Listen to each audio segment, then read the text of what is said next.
Sunrise on the land so white, feels like I'm meant to strike. Flat earth beneath my feet, knowing I'm here to meet. Ocean's edge, it calls my name. Purpose in this life's game. Horizons line so clear, God's love brings me near. Flat earth made by him, my journey long yet thin. Purpose found in every day, guided by his gentle sway.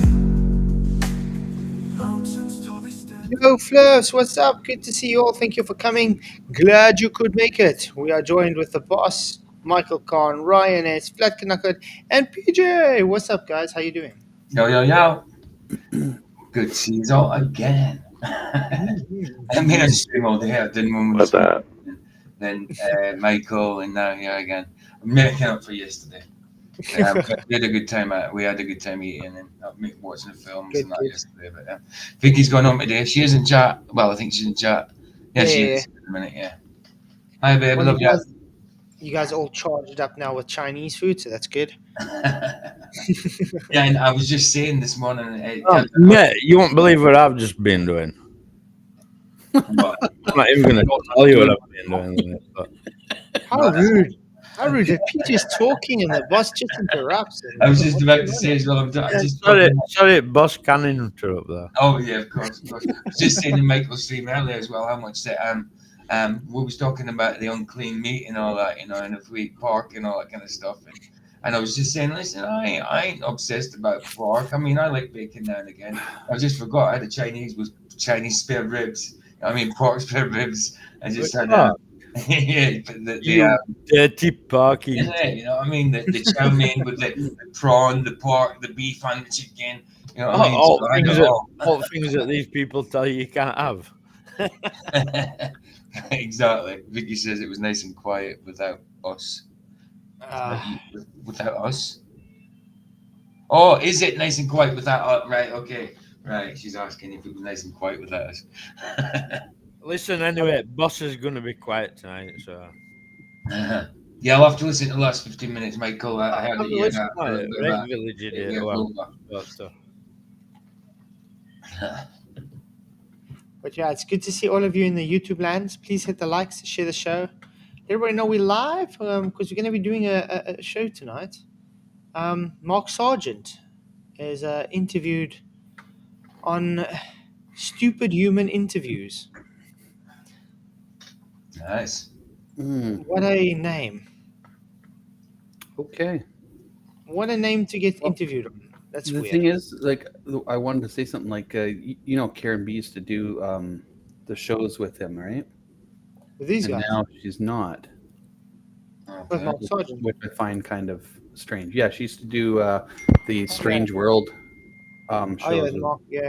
Yeah, well, Mark Sargent is these days just actually with Patricia Steer, I think. Now, since they Yeah. stopped. Yeah. But that's weird. Yeah, why aren't they like... Because they used to be quite buddy. Not really anymore, so I'm not really sure what happened there. But, it's odd. I don't really know this channel he's on, but it's quite a big channel. I did link his link in the bottom. It's not a Rubicon Productions. It's got 228k subscribers, so a big channel. I just found it interesting that he calls it the stupid human interviews. So it's the fourth interview he's had, and yeah, I just thought it'll be interesting to see what was discussed with Mark Sargent. That's a terrible Because name. a lot of people have different opinions on Mark I Sargent. know I said I'm going to be quiet, but I can't help myself. I dare say that you call it a stupid human interview. Stupid human I bet interview. you are the stupid human.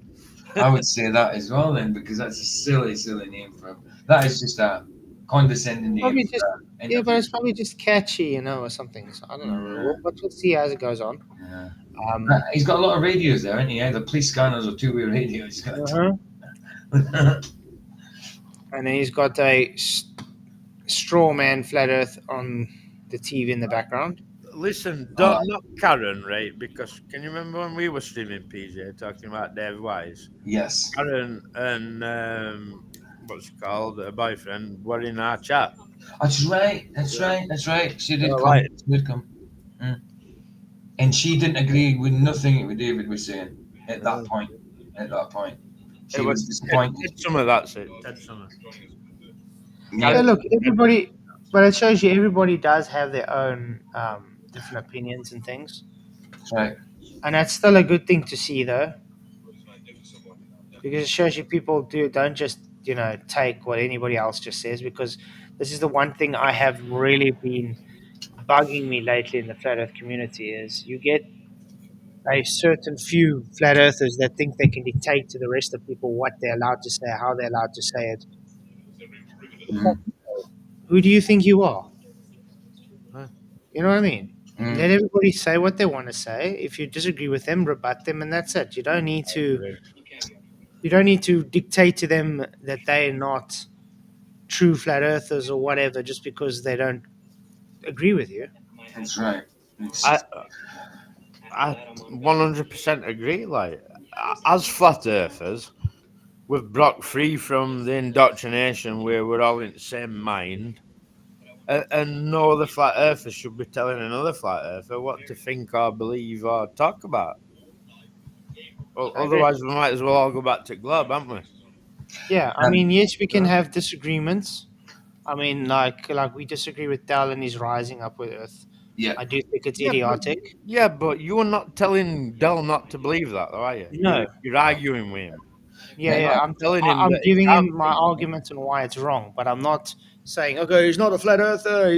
You're not supposed to do this. Don't do it that way. I don't do that. Yeah. Vicky says, I don't know who Mark is. Mark Sargent is one of the originals from like 2015 who came out with a lot of flat earth evidences and stuff like Eric Debay. But a lot of people are a bit dubious about him. When did Mark Sargent where Mum's basement come from? I think so. Does he still live with his mum in a basement? I think that, yeah. But yeah, I put the votes on because it is. Mark Sargent has weird opinions to different people. And he still calls it a flat earth theory. Yeah.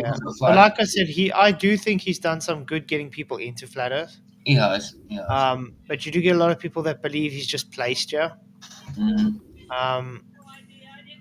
So it's 34 votes. Mark does a good job for FE exposure. Yes, 29%. No, 49%. And maybe, not sure, 23%. Ooh. But yeah, no matter what you guys believe, he is actually exposing the flat earth to the masses. So we cannot disagree on that. But is it good exposure? That's the question. What do you guys think? It was, I mean, to get people open to it, it definitely was good exposure at one time. Not so sure now because he puts in a lot of things that are like people are dubious about. Like I said, the flat earth theory and stuff like that. So, but I don't watch him too much now, so I don't really know what he is saying to the fullest extent nowadays, to be honest. Yeah, because it makes it difficult. I mean, what I've heard from people saying Mark's actually a very nice guy and stuff, and they've heard people saying, yeah, he's just a shill. There's a mix of everything. Difficult. You know what I mean? Sorry to interrupt. I just got to take off, guys. So God bless. Have a good stream. I'll see you guys later. Cheers, Jeff. Blessings, man. That's a good point, Ricky. All the people voted, but they can't find the like button. That is weird, don't you think? Come, guys, you can hit the likes. That's a good Only point. 16 likes, and I mean, there's 38 votes, so that math doesn't add up. Even Kanka managed to like. Oh, if the boss hits a like, then you know you guys can too. Yeah, if boss can do it, you all can. Mm-hmm. That's it. Smash the shores and show and like the shares or share the likes. Whatever. It's not very smart, this boss. Sorry. Heedle skittle diddy. Hey, let's get on the table and dance a little.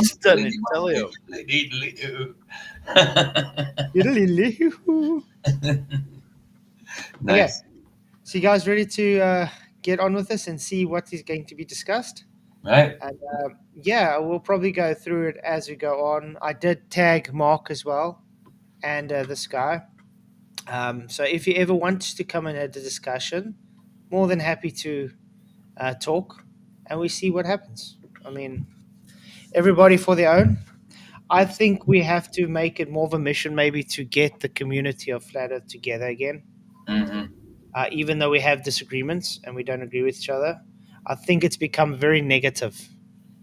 I don't know if you guys have realized that, but it's become very negative. It has. I agree, but while ever there's people in it with their own agenda, then it's never going to be. That's also true. You know what I mean? Like, so we need to establish who's a true flat earther, who's in it for an agenda, and the ones who are in it for an agenda need removing, in my opinion. I agree. But yeah, I do think we need to try and work together more somehow, even with our disagreements, because it doesn't make us any better than the Globies. Yeah, let's go on. Mr. Flat Earth, Mr. Mark Sargent. Hey, Mark, nice to have you here.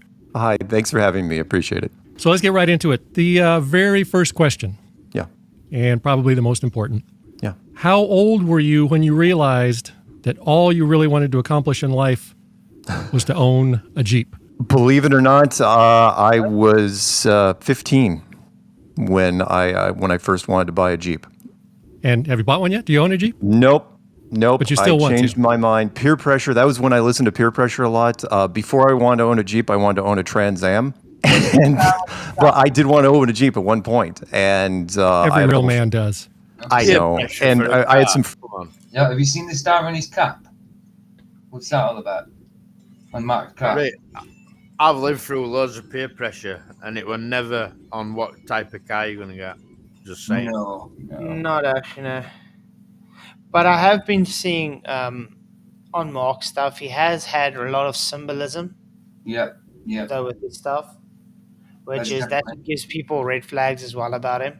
That's a six-pointed star, six-sided star, six-pointed, not sided, sorry, pointed. But I don't know. I can't really see. I'll see as it gets. But yeah, it does look like a Star Wars. It does. Friends that own Jeeps, various kinds, and it's like, it's okay. I ended up. My final decision was Could it just be a normal star? I don't know. It's definitely the same shape as the the star, but I mean it could be something. I don't know what it is because I can't make any claim. Yeah, because it's It's a a bit blurry. five-pointed star like Luciferian. It does look like that. It certainly looks like that. Yeah, but like I've been saying, if you look at Mark's stuff, a lot of the time there's some weird occultic symbolism behind it. Yeah. And that's what gives a lot of people red flags about the guy. I mean, And I mean, this cap that he's got on now is not helping that, is it? And yeah, Look at that in chat. Jeep equals 666. Oh, wow. And that conference he was at, the what's his name? The one that that guy pretended to be a flat earther that interviewed Dave and that. What's his name? Curly hair. Oliveira. Yes, yeah. The one I did the knife. Tyler Oliveira, did you see Mark's face? Yeah, but that day Mark was wearing something that said CIA on it, wasn't he? T-shirts. that Okay, said this makes CIA. sense as well. He's from Texas. The star is everywhere. If it's just the Texas star, yeah. Oh, is it Texas Star? Okay.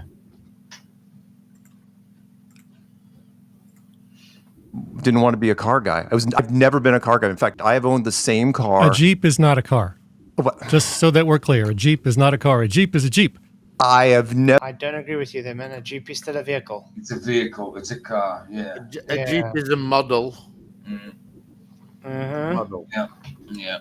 Still a car. Still a vehicle.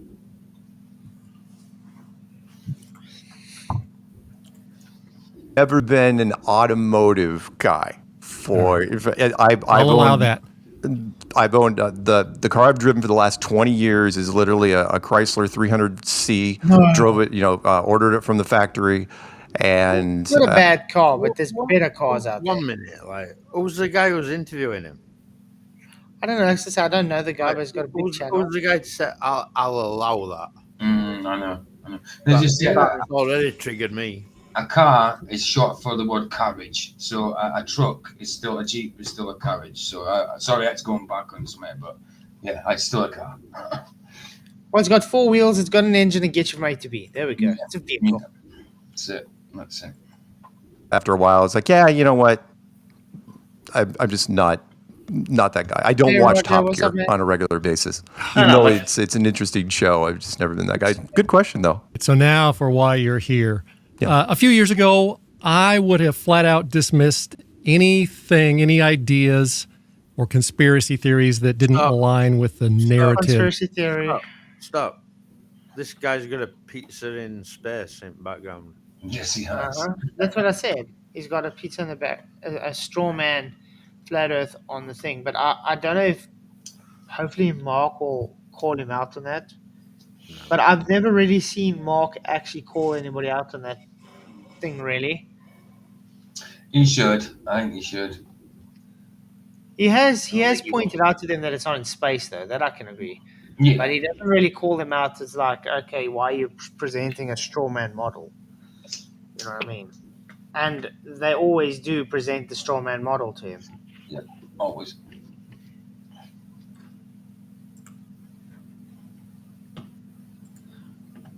That I grew up with, probably Right. most of us grew up with.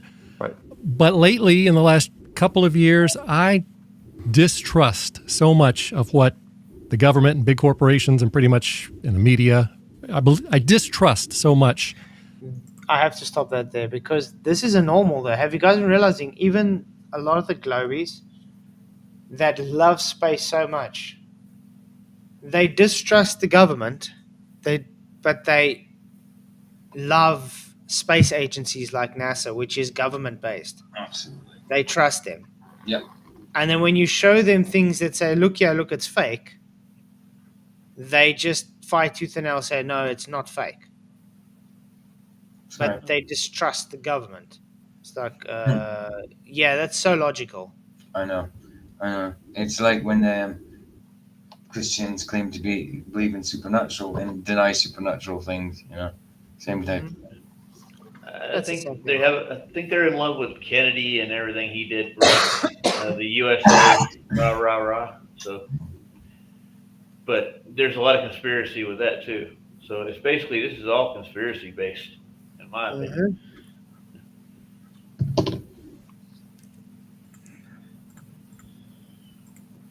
That at least now I'm open to listen to even the craziest ideas to see at least if they make sense.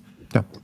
So give me the elevator pitch as to why you think the Earth is flat, and then we'll get into more details of all the points. But just give me the quick The overview. quick one. Okay. Yeah, the elevator pitch. Why? Tell me why the Earth is flat. The quick one, and it goes into the origin, which is I like you. I mean, I'm older. I didn't even think there was conspiracies until I went and saw all this stuff. There's somebody asked. Stop. Right. Someone asks you how you know Earth's flat. You say no curvature.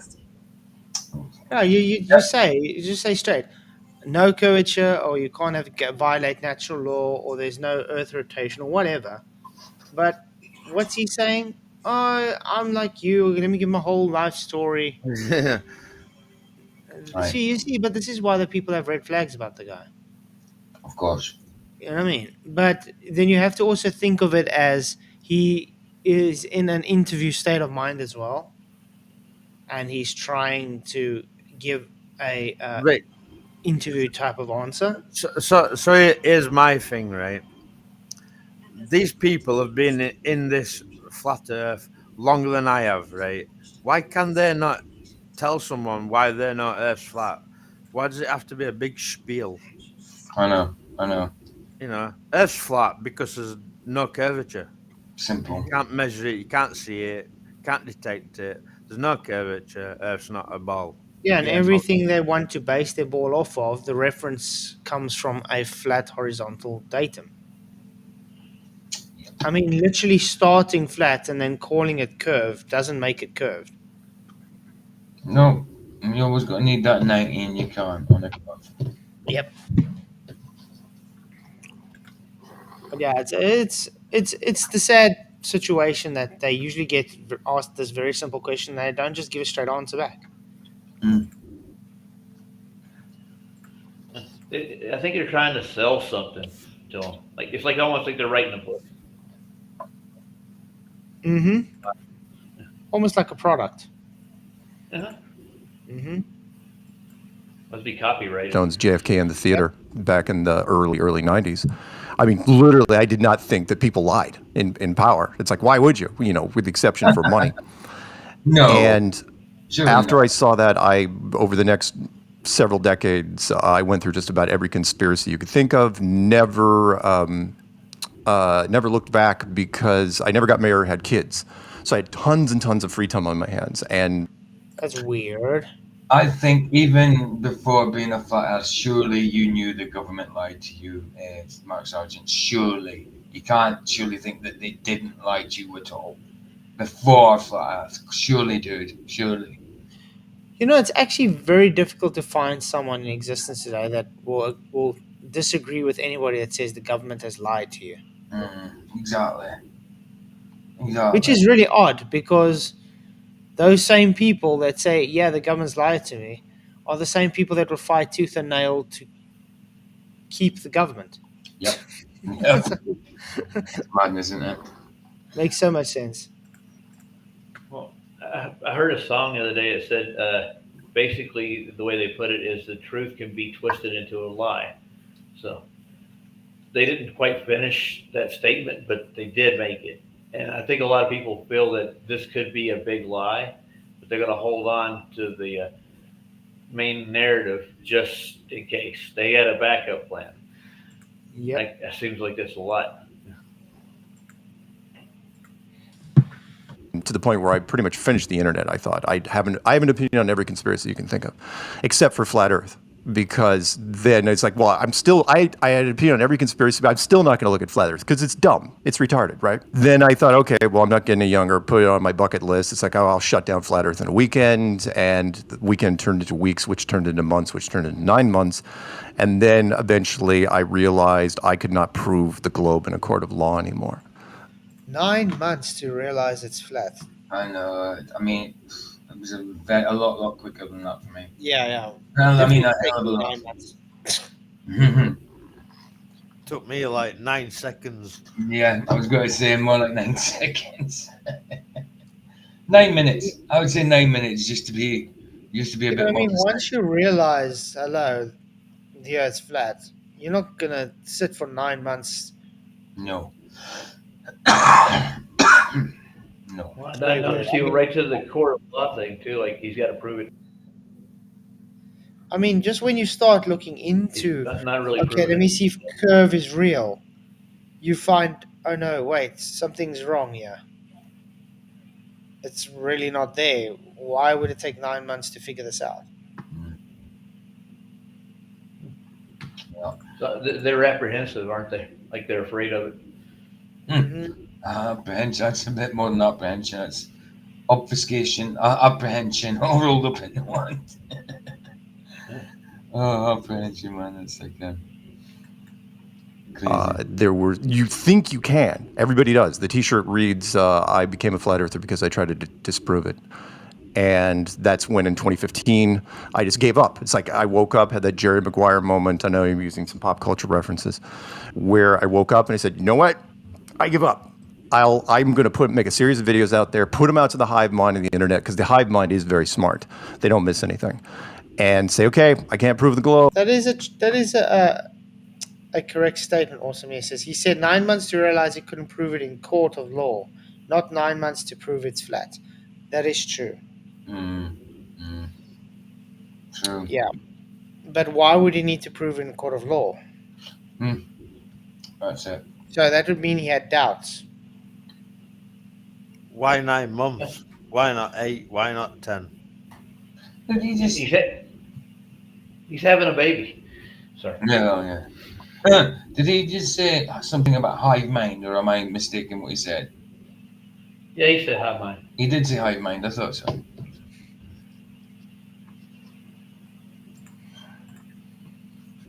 Tell me where I'm wrong. And the hive mind came back in mass. And they said, all sorts of people were messaging me, and we can talk about that later, and said, yeah, you're not wrong. You're not crazy. Here's why.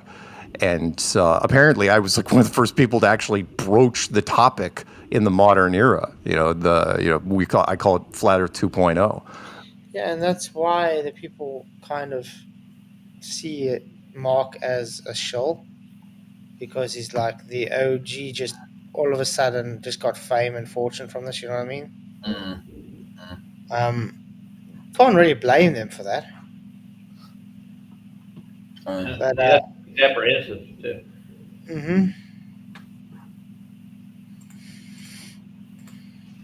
Where I was like, put all my contact information out there and said, hey, come at me.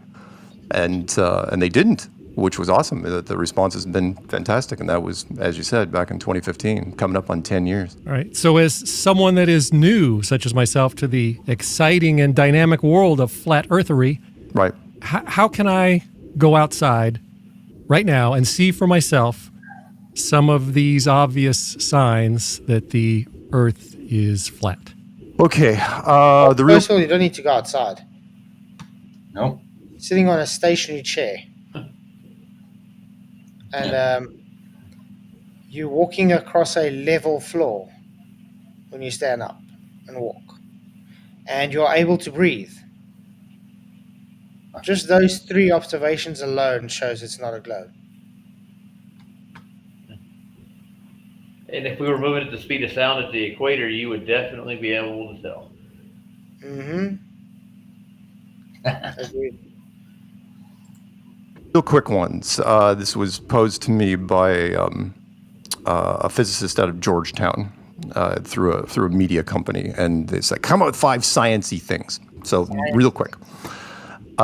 First one would be long distance photography, which is if the curvature of the Earth is 8 inches per mile or 8 inches per mile squared, you should only be able to see so far. Eventually, you're going to be the curve is literally going to turn into a mountain. It's going to get really, really. You will not be able to see. You cannot see on the other side of a hill eventually, and I don't care how much refraction you think you built in, and that we can always see too far. I mean, I didn't tell people. I never came up with it. People immediately, when they started looking into this recently, they just start running down to every body of water you can think of, because water lays flat, and shooting lighthouses and shooting boats off in the distance and shooting. So how far does the science say we should only be able to see? What's the farthest? Like if I go to the ocean and I watch Science, yeah. That's how far you should be able to see. it should be how far would the globe model religion tell us we should see? Yeah. Not science, because it's definitely not science there.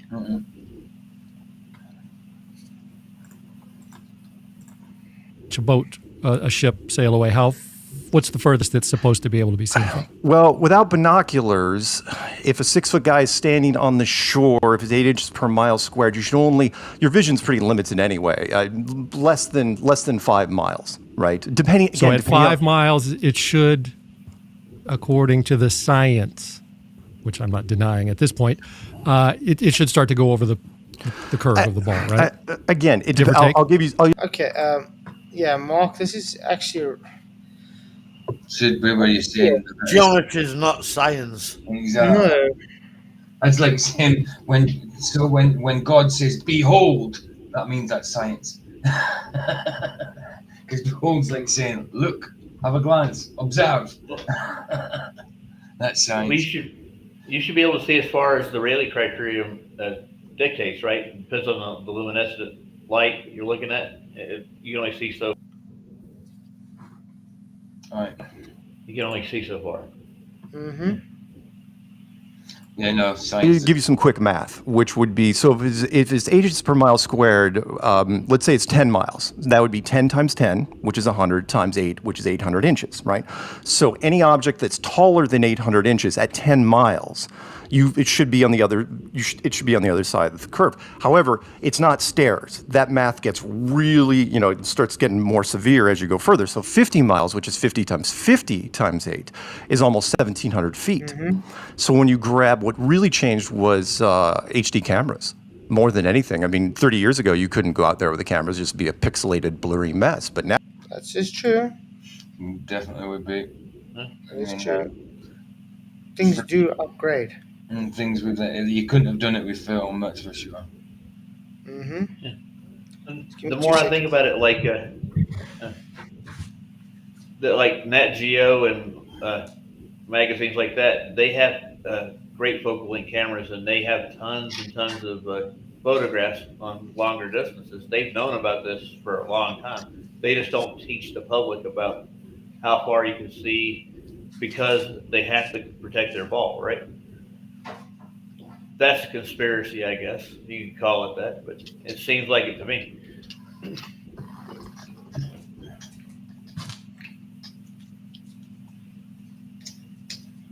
And Mark's caught up in all of it.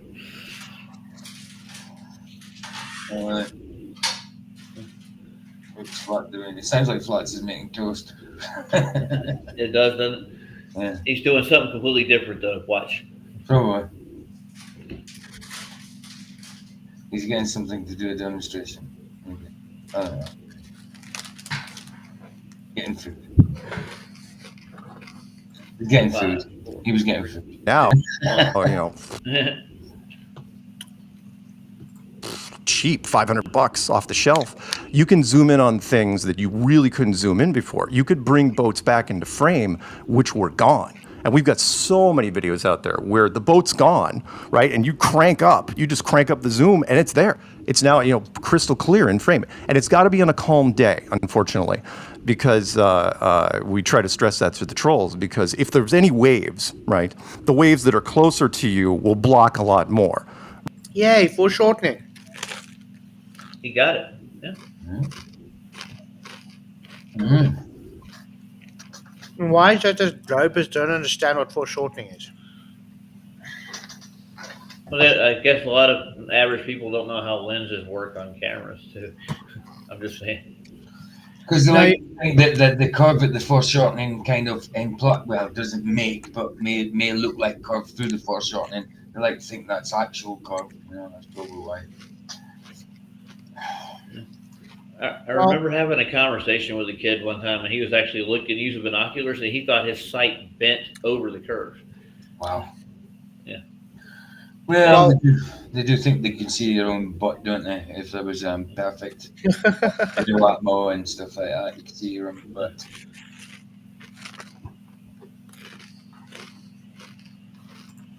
Easier. Right, so my finger isn't covering my face, right? But now it is, because it's closer to you. And so it's got to be on a really, really calm day. So really cold days over ice is nice to do as well. But that's what brings most people into flat Earth is long distance photography, more than anything. All right, and another thing I want to. I'd have to agree with that. Yeah, I suppose, yeah. I really have to agree with that. So yeah, Mark did a good job there. I agree there. But I don't know if you guys have realized with the globies, though, if you explain to them, it's just due to foreshortening and optical effects, they don't seem to understand what it means to be optical. No. So optical's not physical and all that. That's all we keep saying, isn't it? It's like the straw man we usually get. Did someone try to jump in? What they say is, you need to have the physical there for it to be refracted. It's like, we don't stress that, we don't disagree that the ocean is real. It's a physical water. The waves in the water is physical. Absolutely. But the effect you're seeing, that's not how can I put it? its actual position means it's optical. Yeah. Now the globe hijacks that optical position and calls it physical Earth curve. Silly. Yeah. Silly. Wanted to mention is that as we sit here talking, I can't fact check anything, so we're going to leave that up to the trolls and the scientists in the comments. Please go. So the second one, really quick, was one my favorite, but most people don't. Again, most people are visual, and I don't want to pick on the general public being dumb as a bag of hair, but mob mentality, which is gravity versus the vacuum of space. Which Whoa. What? We should stop saying that. Gravity versus the vacuum of space. Yes, you can say it that way, but you see I don't want to tell him how he's saying it is wrong. But then wouldn't it be better just to say, if you follow the second law of thermodynamics, or saying the globe violates the law of entropy. Yeah. Then it just gives it more of an impact. You know what I mean? No. Because they're saying it's violating natural law. No, you think the only way the globe would work if it was inside a containment itself? That would be. Yeah, because remember the way he's wording it now. I'm not saying it's wrong. I'm just saying it makes it more impactful to say, listen, yeah, you do know that the globe is violating natural law. And that's going to make them think, they're like, how? But now he's already giving them their kind of ammunition, like gravity. Gravity versus the space vacuum. It's like, why are you giving them a tool to fight back? This is why we get a lot of these people saying, oh, gravity. It's like, how can it overcome entropy? Oh, gravity. Like the proof we got yesterday for it. Oh, yeah. Like Andrew Johnson. Oh, cool. He makes a hypothetical container where he's claiming if he closes it off, which is a closed container, by the way, he's supposed to be proving gas pressure without containment, but he's using a container. Oh, okay. That's Yeah. That's And then he says, turning it around, what will happen to the gas inside when it's his burden? He wants to reverse it to everywhere else. And then ignore every variable associated with it. I mean, this is why I was even trying to just get with him, like, what's the size of this container? The size of the container will give varying results. Of course. And he can't get all the particles out of the air to begin with, so anything that's got any kind of weight to it is going to go to the bottom and push everything up. So Yeah, but it's it'll equalize. It's inversely proportional. Yeah. It will equalize, and it also depends what type of gases are in there, what's the temperature, what's the size of the container. Pressure alone changes the pressure. There's just so many variables, and I couldn't get into that with him. But this is the thing we get. Oh, did you ever get a hold of him, Flats? Yeah, he's going to be presenting tomorrow night. Oh, nice. I want to see it. It's going to be interesting. We'll see how it destroys the globe. Hey, Dave's in the house. What's up, man? What's up? It's so good to see you, bro. I made it. He says Andrew Johnson can only prove he's an obsessed egghead. That's about I was wondering, where's Andrew Johnson? I thought he was coming back here now. Oh, yeah, no. He's got bigger fish to fry. Soft. Yeah, Andrew's going to present tomorrow night. He's got need to change that name. He's got the same name as a president. Oh, he does, doesn't he? Yeah, man. Guy that took over for the guy that took over. He was the first president to be impeached. In fact. Now you're just monologuing, man. No. Stop it, man. Stop it. Okay. So what's your thoughts on this chat so far with Mark Sargent?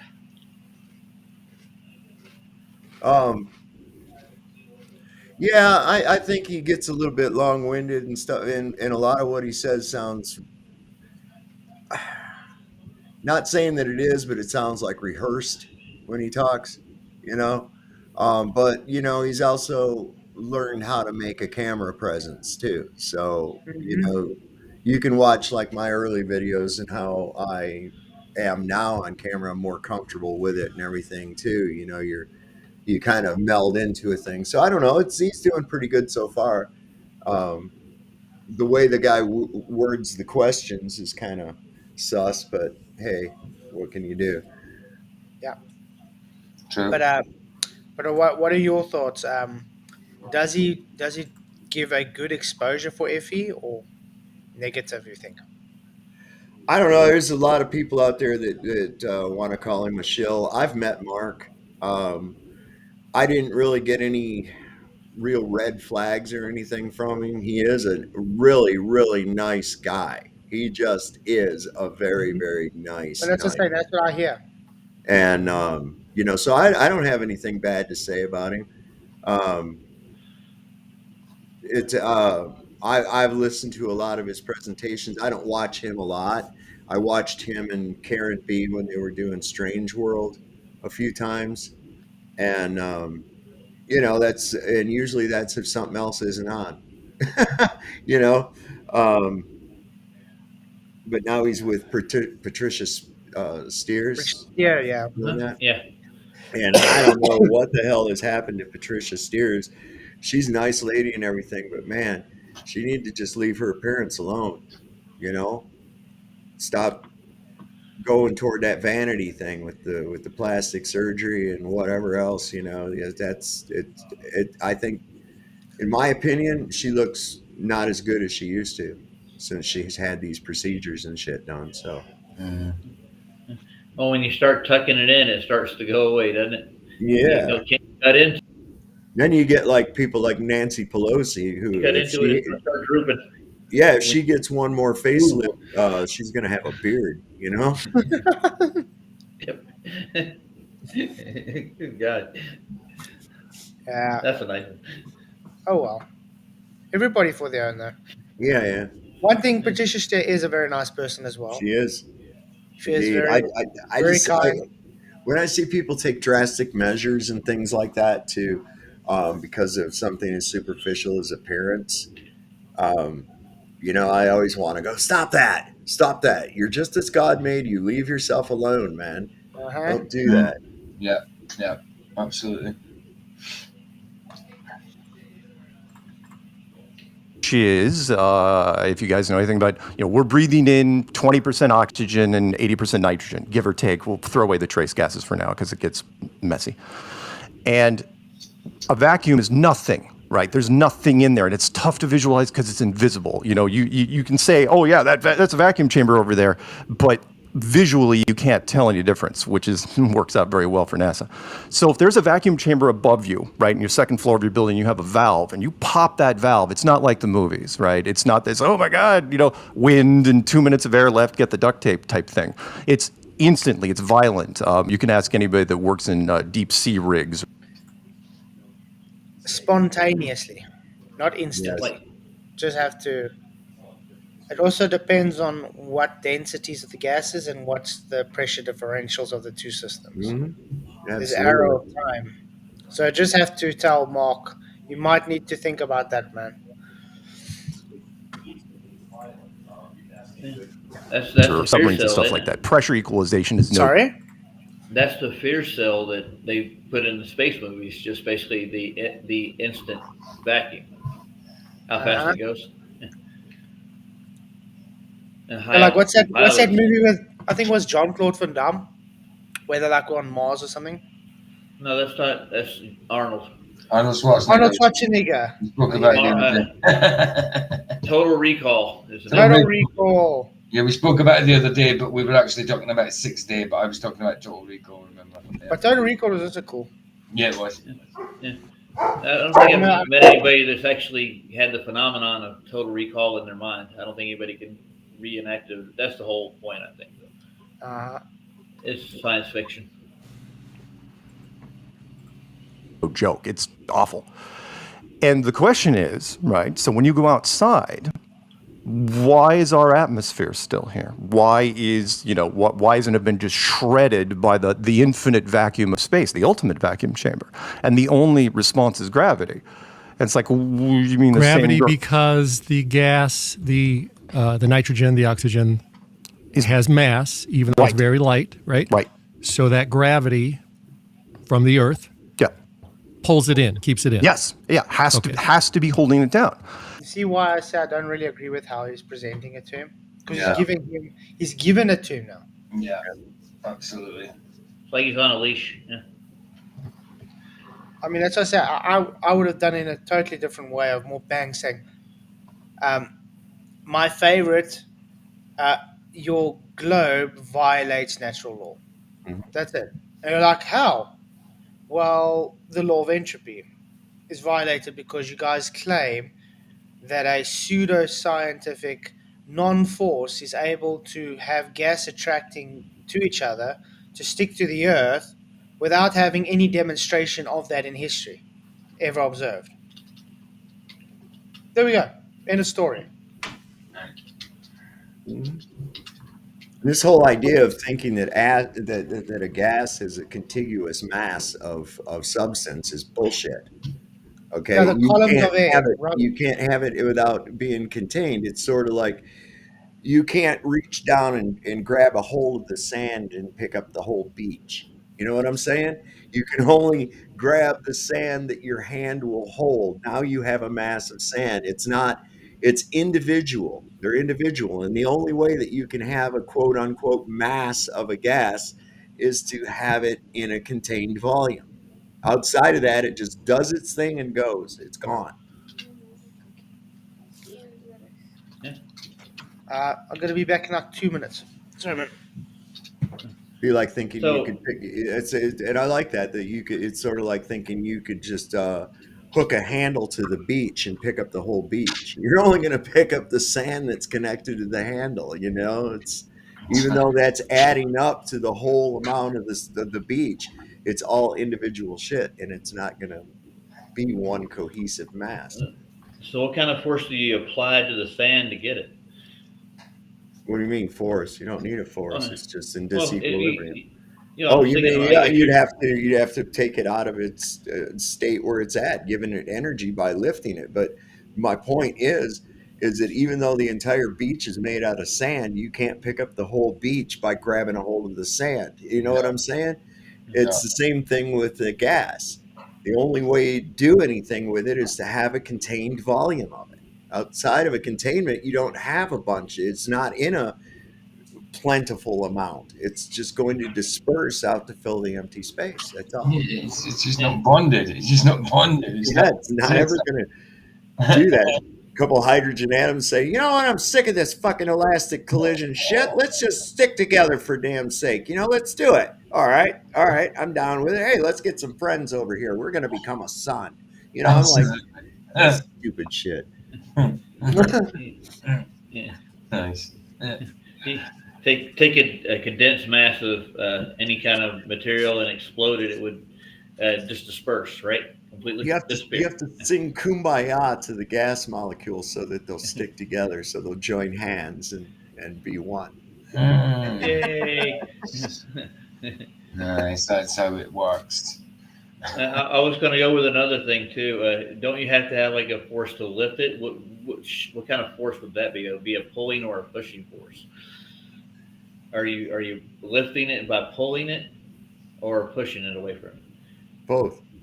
Oh, both. Huh? There's only one kind of force. It's the pulling force. Did you know this? Yeah, exactly, Gio. You can't get a clump of gas. You can't like tear it apart like candy floss. You know what I mean? Right. Leave a hole there. Dig a hole. That's why when they started talking about that hole in the ozone layer, I was like, oh, okay, wait a second. This was years ago. I'm like, okay, bullshit. I'm calling bullshit on this because how do you dig a hole in gas? How do you put a hole in gas?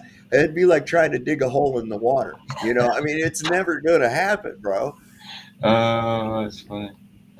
You could suck a hole in water if you try hard enough. That's about it. It's just some of the dumbest shit.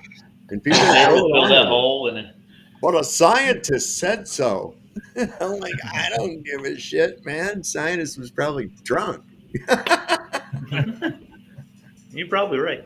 I can't see the chat from in restream today for some reason. I can see it today. Actually, it's not often I do see it, but I can see it today.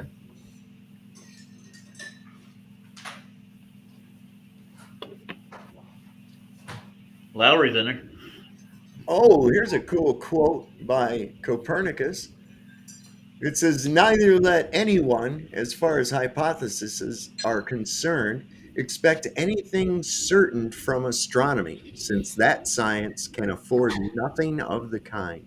Huh. That's Dave. Wow. Holy gas. You find out these people that they're always touting around as, look at this is one of our saints of our religion. And you find out like Newton, he's like, no, man, that ridiculous shit, I don't even want to be ascribed to that. I'm not publishing that. No way. That's stupid, right? And then they wait till he dies and then they publish it. And he's like, Yeah, that's just something that came up when I was steaming drunk once. yeah. I just wrote that shit down while I was taking a shit one day, I mean, it was a big old apple that hit me in the head, you know what I'm saying? Yeah, I doubt that happened to you. No. I think they, Of course not. when they run out of bull crap to feed the public, they just go back and dig through the archives. What are we going to feed them now? Right. Right. Well, that's why I love doing that with Andrew yesterday. I told him, I says, well, that's based on your myth of mass attracting mass. Is that where you're getting that from? Is that why you think that? He's a nice guy, isn't he, Self? Lovely guy. Oh, yeah. They get mad. It's like, it's not a myth. Really? Okay. Yeah, I know. I saw my Jeep was getting pulled over to my next door neighbor's garage by accident. I don't know what the case was there. It just, I'm still waiting to see why places like Mount Everest doesn't have thicker air around it. exactly. Next to it. Well, it's Bernoulli's festival, right? It's blowing. Well, I got told when was it yesterday that center of gravity has nothing to do with gravity. Oh, okay. Wow. But Yeah, was Johnson saying that? I think it was Sean Hawkins. Oh, wow. He's just... In the reference to it, a center of gravity, like on a vehicle or something like that, is just merely referring to the fulcrum point of the weight.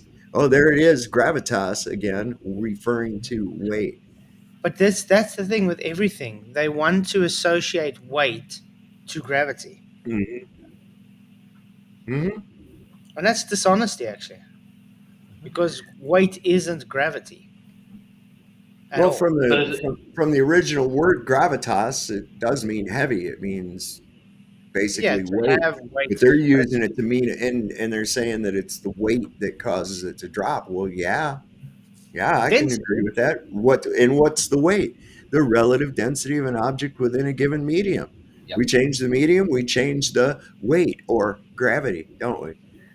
Yeah, well, they've never been able to manipulate gravity to say it's the cause. They've always find anything that they try and manipulate. It's never gravity they manipulate, but they claim gravity is the cause. Mm-hmm. Find any other so-called claim science that you manipulate something else and claim it to be something else. Mm-hmm. And there's never a condition where people think like if they're out in an empty spot that there's nothing around them. No, that's not the case at all. There's never an instance where an object is not subject to being in a medium.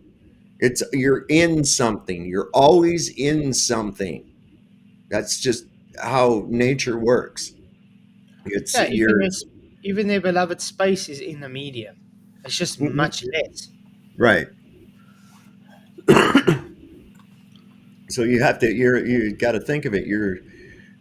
Imagine you're underwater, but it's really, really, really super thin water. It's the kind of same thing. You're submerged in this medium. There you are. Exactly. So wouldn't you consider there's more pressure pushing you up in our mediums? Well, it depends. It would depend on the ratio of the object to the medium. Yeah. You see, it's either the object is going to displace the medium, or the medium is going to displace the object. One of the two. Yeah. So the only way to change that would be to change your density, right? Your own Or your ratio to the medium, yeah. or change the medium density. And even temperature will do that, won't it? Sure. If you heat something up, it'll expand and the density will spread out further. Okay. You'd be more buoyant. Yeah. As in like a hot air balloon. And it's like, well, okay, but that very same gravity can't keep the air in your room from rushing upstairs to a very small, inefficient vacuum chamber. And the argument, it's a circular argument on the science side. It's, well, if it wasn't gravity, we'd be dead. And it's like, well, unless there's another option, like, it's an enclosed system, like you're in a snow globe. Oh, thank you, Vicky. Thank you very much for your Channel support. Really appreciate this. If you can vote on the poll, you can smash the likes. 100% agree. Come on, she just paid £10 for that. So whoever didn't hit the likes, please hit the likes. It would really be appreciated. Don't let her super chat go to waste. Thank you very much, Vicky. You rock. Thank you, guys. And everybody that hit the likes, thank you very much. You guys rock. And the likes have gone up a bit. Thank you. 44. Okay, what I got to say now with what he just said about the snow globe. Do you understand why I'm still saying it's wrong how he's saying it? Because he's making it sound still like we're in space. Mm-hmm. Because he's saying, yeah, you guys are saying, okay, the reason it's not going into space is because of gravity. But he says maybe there's another option. Maybe it's just because we're enclosed. So he's still putting us in space. Yeah, he's giving them that room. So he's giving him that straw man model. How about just say there is no vacuum of space like it's being presented to us? Because if there was, we would all be dead. I think he's full stop. Yeah. His theory of the upward rising Earth stuff. Yeah. But you see, it's things like this, and then people are like, well, what is he really pushing? Is he saying we are a floating snow globe disk, a space disk, or whatever? Because it sort of sounds like that. But as far as Mark doesn't believe that, but the way he talks makes it sound that way. So he's kind of giving them, without realizing it, that strawman model. They call it air pressure for a reason. And they're going, no. They just keep looping back on themselves. It's like, okay, or whatever. So they're starting at the premise that there is gravity. Instead of saying, what is causing this, they are starting at the assumption that it is gravity. It has to be gravity. Has to be gravity, because if it isn't gravity, there would be no atmosphere. And it's like, well, yeah, that's our point. That's our question to you. And it's like, well, no, that's not our point. Okay, let's try and place this again. Mark, try this next time you talk to them. Say, look at it in a 3-part system. Okay? We have gas pressure to breathe. That would be number 3. Okay? So if you're saying we have pressure gradients, that's great. But what has to happen for gas pressure gradient to exist? That would be number 2. Gas. And what does gas need for it to exist, to have gas pressure? Number 1, containment. So first you need containment to have the gas pressure, to have the gas pressure gradient. How he's made it sound now is just bypass all that and just say gravity is the reason we have gas. So he's actually, without realizing it, throwing the whole argument away and evoking their straw man and giving them their ammunition by just saying it's gravity then. Just because you say it's gravity, therefore gravity, where he's not really arguing against it. He's just saying, oh, it's your belief. That's it. Or am I reading this wrong?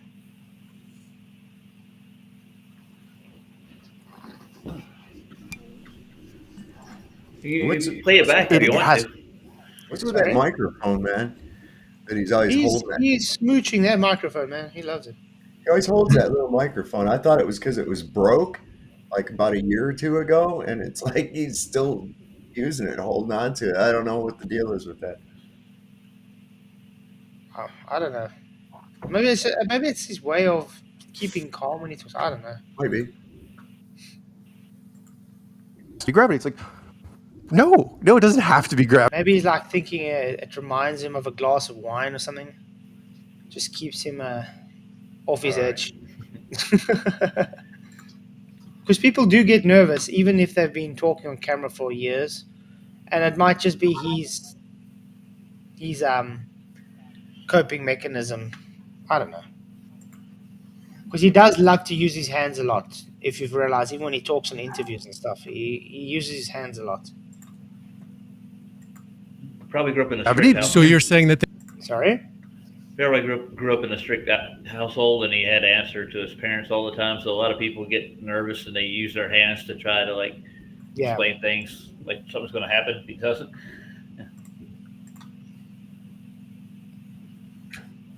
Yeah, keep you to like a fidget thing. Yeah.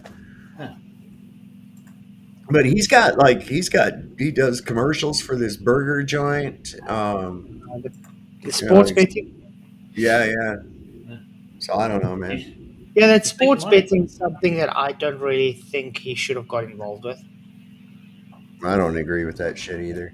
It's like even the lottery tax. The lottery, I call it the idiot tax. You see these people up there, and then finally after they'll go, oh, look at, I won $75, and I'm like, yeah, but you spent like $300 to get it, dumbass. That's actually stupid. Yeah. they can't prove or have not proven that it's gravity? No. As a matter of fact, gravity, it's one of those little-known things in science which they don't talk about, and thank God Neil Tyson has brought it up a few times, which is gravity is just a theory.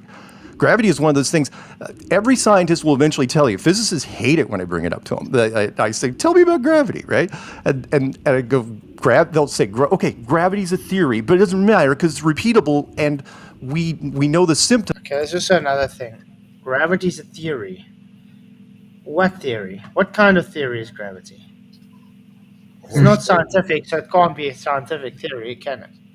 Because as soon as they state its theory, that means it's gone through science. It's just a concept made up. It's a horseshit theory. That's what kind of theory it is. Concept made up in somebody's napper. That's it. Mm-hmm. Well, thank you, PJ, for your £10 super chat. Really, really appreciate it, man. I think this is to Vicky. You rock, babe. Yeah, it is. Yeah, because she not to me, guys. It took me ages. I tried to do it straight away, but I forgot. I got a new bank card because I lost my bank card, so it took me a while to put my details in. So I tried to do it straight away after she did hers, but it took a minute. So yeah, it's not to me, okay? But Nice. you do rock, Flats. You do rock. Nice one, PJ. And thank you, Roger Little, for your $2 super chat. It says, what did Vicky ask, guys? What? Vicky asked something? She asked what? the Oh, likes. yeah, of course. Oh, hit the likes, Yeah, guys. Yeah, hit the absolutely. likes. Share the show, please. Really appreciate it. You rock. But yeah, thanks again for the show, channel support. You guys are really awesome. I really do appreciate it. You guys do help so much. Sandro says I bagpipe rock. Absolutely, bro. I could never play the bagpipe, so I wouldn't have enough air in my lungs for it, I'm telling you.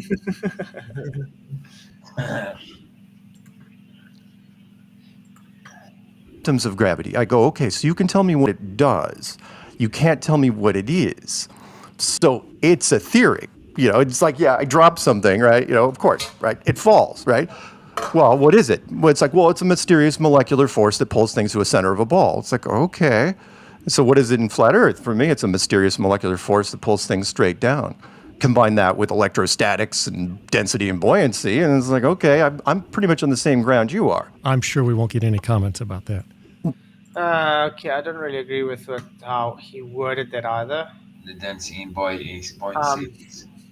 They use that, don't they, in the gravity thing? Yeah. You see, this is the issue I do have with Marx. He's not progressing with this. He says the same thing to everybody. Same as he's So if I have, still got his original thoughts from 2015. Yeah. So the only critique I would give him is rather progress with the argument and say how I would word it is rather, gravity is not a force, hasn't been a force for 109 years now. Okay? We all know you require a force for something to accelerate. We see things accelerate, so therefore it invalidates the claim that it's gravity in the first place. Secondly, because he's making it sound like he's trying to just hijack gravity now by saying, you see, I drop it, and What? I Oh, hi. and then saying electrostatics and all that.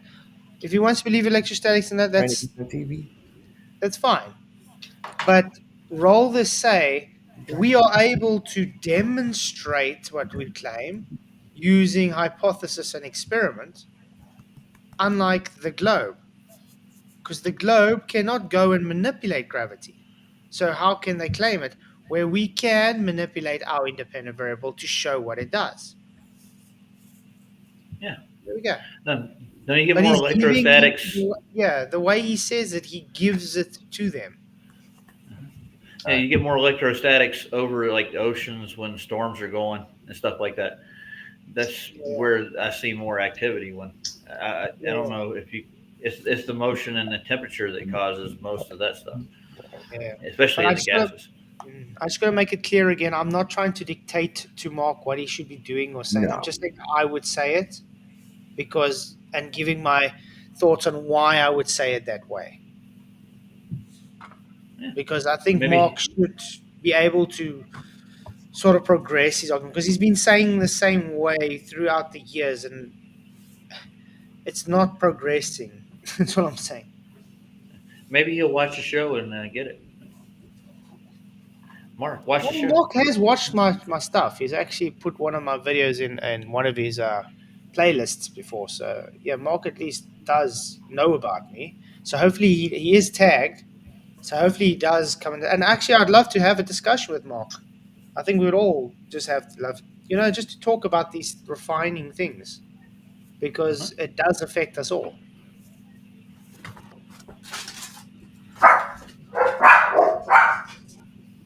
I'm going to get back to that.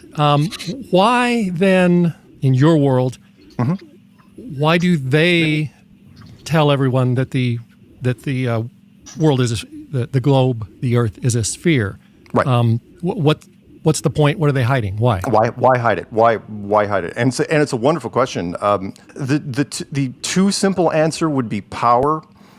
The answer I came up with is just bad timing, which is we didn't even figure it out. The short version is, if it was a snow globe, we didn't even have, remember, because our civilization has not been advanced for very long, right? Heck, we've only been interesting for the last century, give or take. So if you don't find out... I don't really agree with that. Either. Me neither. No. No. Completely no. The ancient builders built massive things, dude, and they understand physics. We can't build the crap that was built back then. No way. Yeah. Yeah. that it's flat, because you don't have the tech to figure it out yourself until roughly 1960. Do you tell the general population, right, in 1960? And I was mulling that over for a while, and it's like, if I was back then in 1960, let's say I was running some Illuminati group. Well, how does he not know that in previous civilizations they also had powered flight and whatever, and the governments did the same that they're doing now? Yeah. How do you know? How do you know there's not hidden technology that we don't know about? I mean, even today, there's definitely technology being hidden from us from the government. So why isn't it that those technologies were hidden in those times as well? Exactly, man. They were playing Xbox in 1910, telling you. Mm-hmm. Yeah, they were. I've seen it in a picture.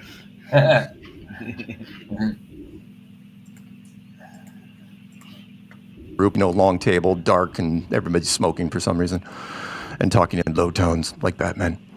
No, you wouldn't tell them because the repercussions. Men in power don't take chances like that. Which is, think of the big three. Academically, right? You'd have to rework every university, library in every country ever.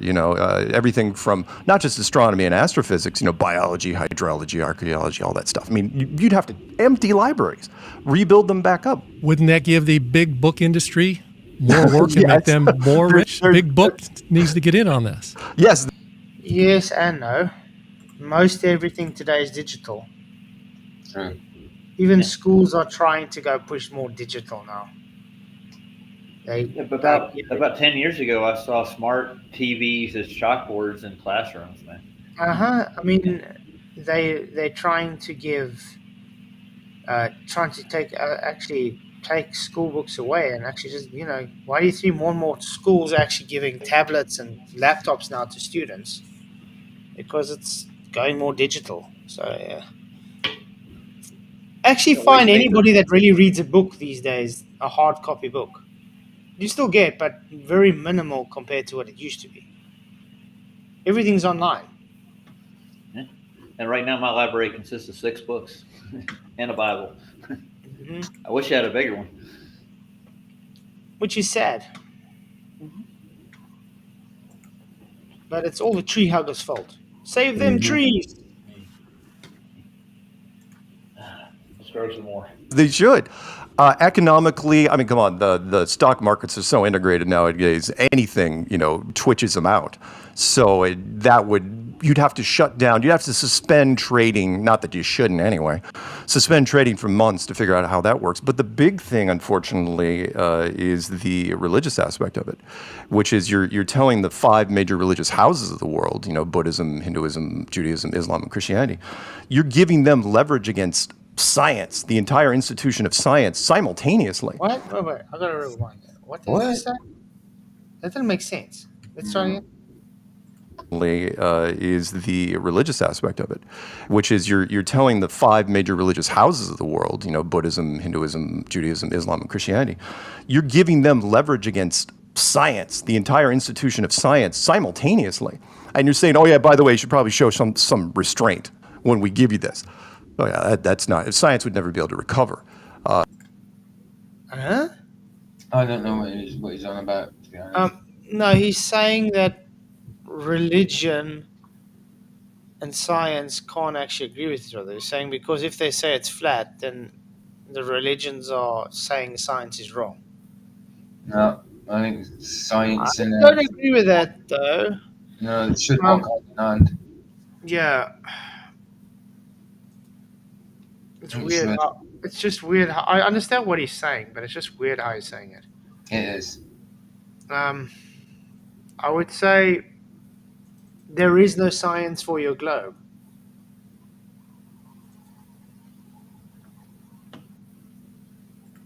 I think that's all I can say. It's weird. I don't know. It's odd.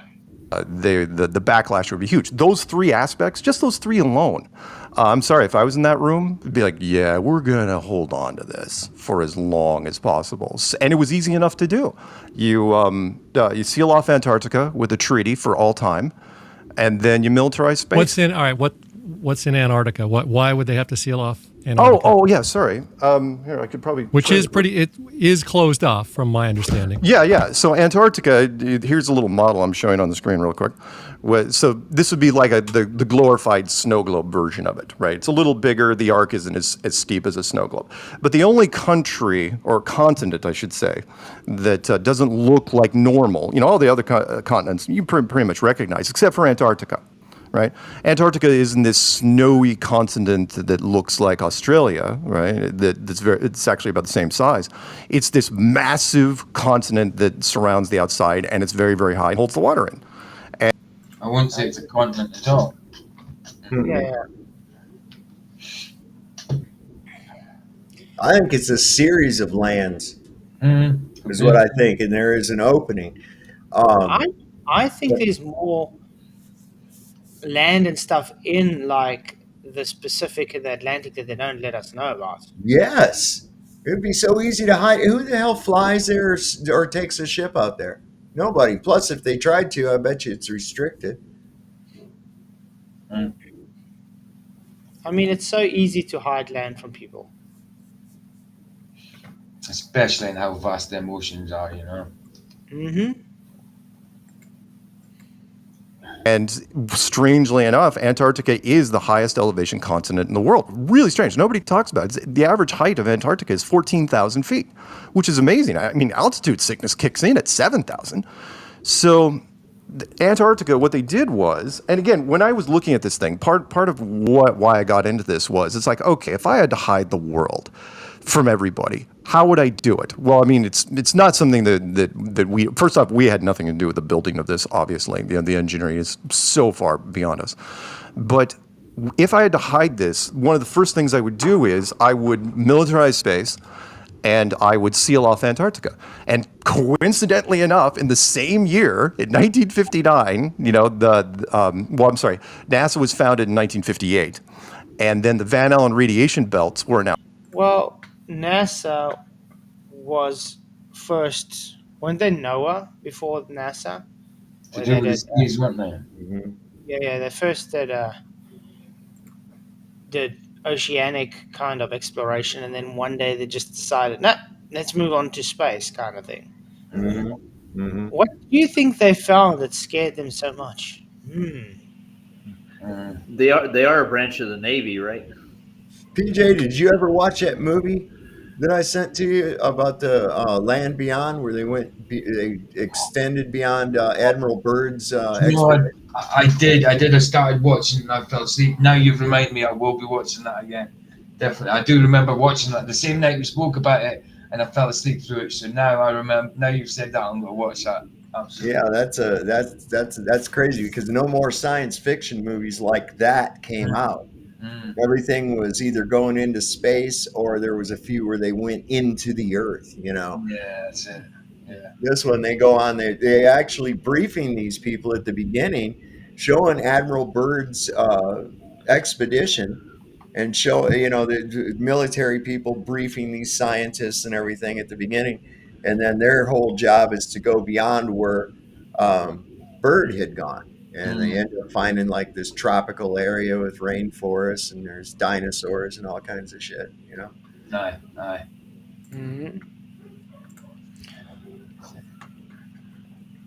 Announced in 1959. It says, oh yeah, nobody should. Ooh, where did I go? Oh! Welcome to episode number. Where were we? Sorry.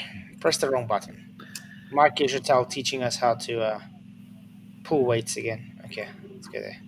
A super rich billionaire, which did find out anyway, you'd never be able to do it in secret. You'd have Okay, we'll go through right. the youngest for 30 years, and why I say that is because Admiral Byrd, Oh, there we go. the youngest admiral in the United States Navy and their top research guy, he was flying down there for 30 years. He was the first guy to fly to the North Pole. And What's your guys' thoughts on Admiral Byrd, though? A lot of people think he was just Masonic, making things up. The interviews I've seen with him, he seems to be kind of honest to a point, almost to a fault. But I'm not sure what went on down there personally, so I can't really state anything about his But character. that's the thing how a lot of them work, though. Half truth, half false. So you can't really take what's what. Well, he did die rather unexpectedly shortly after giving that interview on the Longines Chronic. That is weird, eh? Yeah. So What did that happen to those planes also that hit a ice barrier in the middle of nowhere? They're probably still there. Yeah. Was it called Land Unknown, Sol? Yes. Yeah, I've got it still, yeah. I'm going to watch that. Cool. I've got it in my bookmarks. So I was looking through it. I was like, yeah, I've still got it. You ever notice how the Navy's got their hand in everything? They were the ones that put him down there. They were the originators of NASA to begin with, or I forgot the name of the organization they were before they became NASA. So, yeah. Well, think about this, Roger. All your space movies and TV shows and shit like that, where they got starships and all that. You ever notice how everybody has naval ranks? They use naval terminology. Even on Star Trek, they had an electronic version of the yeoman's whistle when the captain came on the bridge. Mm. Right? Yeah. It was an electronic. Everything was naval. Everything always was like a naval theme behind it. Well, didn't Star Trek name their ships, their fleet after like Cook's? Yeah. And Yeah. Ross, they named their fleet after their ships. In Kind fact, of a there was nod. an episode of TNG where they were on the original sailing vessel, the Enterprise, on the holodeck, having some kind of a ceremony for somebody getting promoted, and it Weird. was like really brought attention to that. But yeah, they even had like the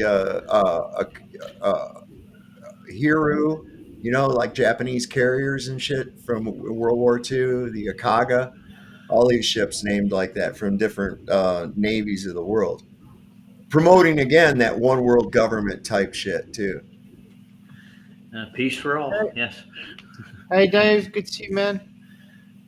Yeah. He enjoyed the Brian's logic presentation. I think it was also very good. It was good. Yeah, Hey, it was. It was ace. But I think it was a good presentation. By the way, the latest, what the arguments I'm getting to rebut that is gyros can stop spinning in midair. No? Yeah. Did you see the footage? Did you see the film clips of the guys supposedly on the ISS with a fidget spinner, and they had it spinning by itself, and the guy went and grabbed the guy grabbed a hold of it with his fingers and started going around instead. And I was like, "Oh, come on, quit! Just quit." They're in a pressurized cabin. How is that going to happen? How are they floating around in there? Actually, that's my question. Well, there's no gravity, see. Oh, yeah. Oh, Okay, it's got crazy. But yeah, and then we get just a whole bunch of butter trolls that just say, "Nah, you don't understand." I know. Yeah, that's what you're doing. I think it was 1926.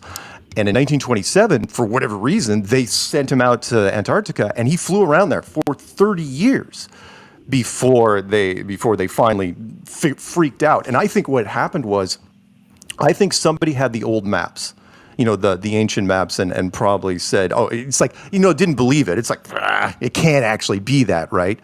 And then for 30 years, Admiral Byrd's looking for it, through the United States Navy, and then he finds it. Right, he finds some indication that's like, oh wow, there could be a barrier out there, and then they pull everything back, and it's like, okay, well, let's. So the average person, no, and again, the only people that are down there are military and military scientists. So, and they know where you are. And nowadays, there's no way you could, even if you wanted to. I mean, yeah, you could have your buddy, a super rich billionaire, which did find out anyway. You'd never be able to do it in secret.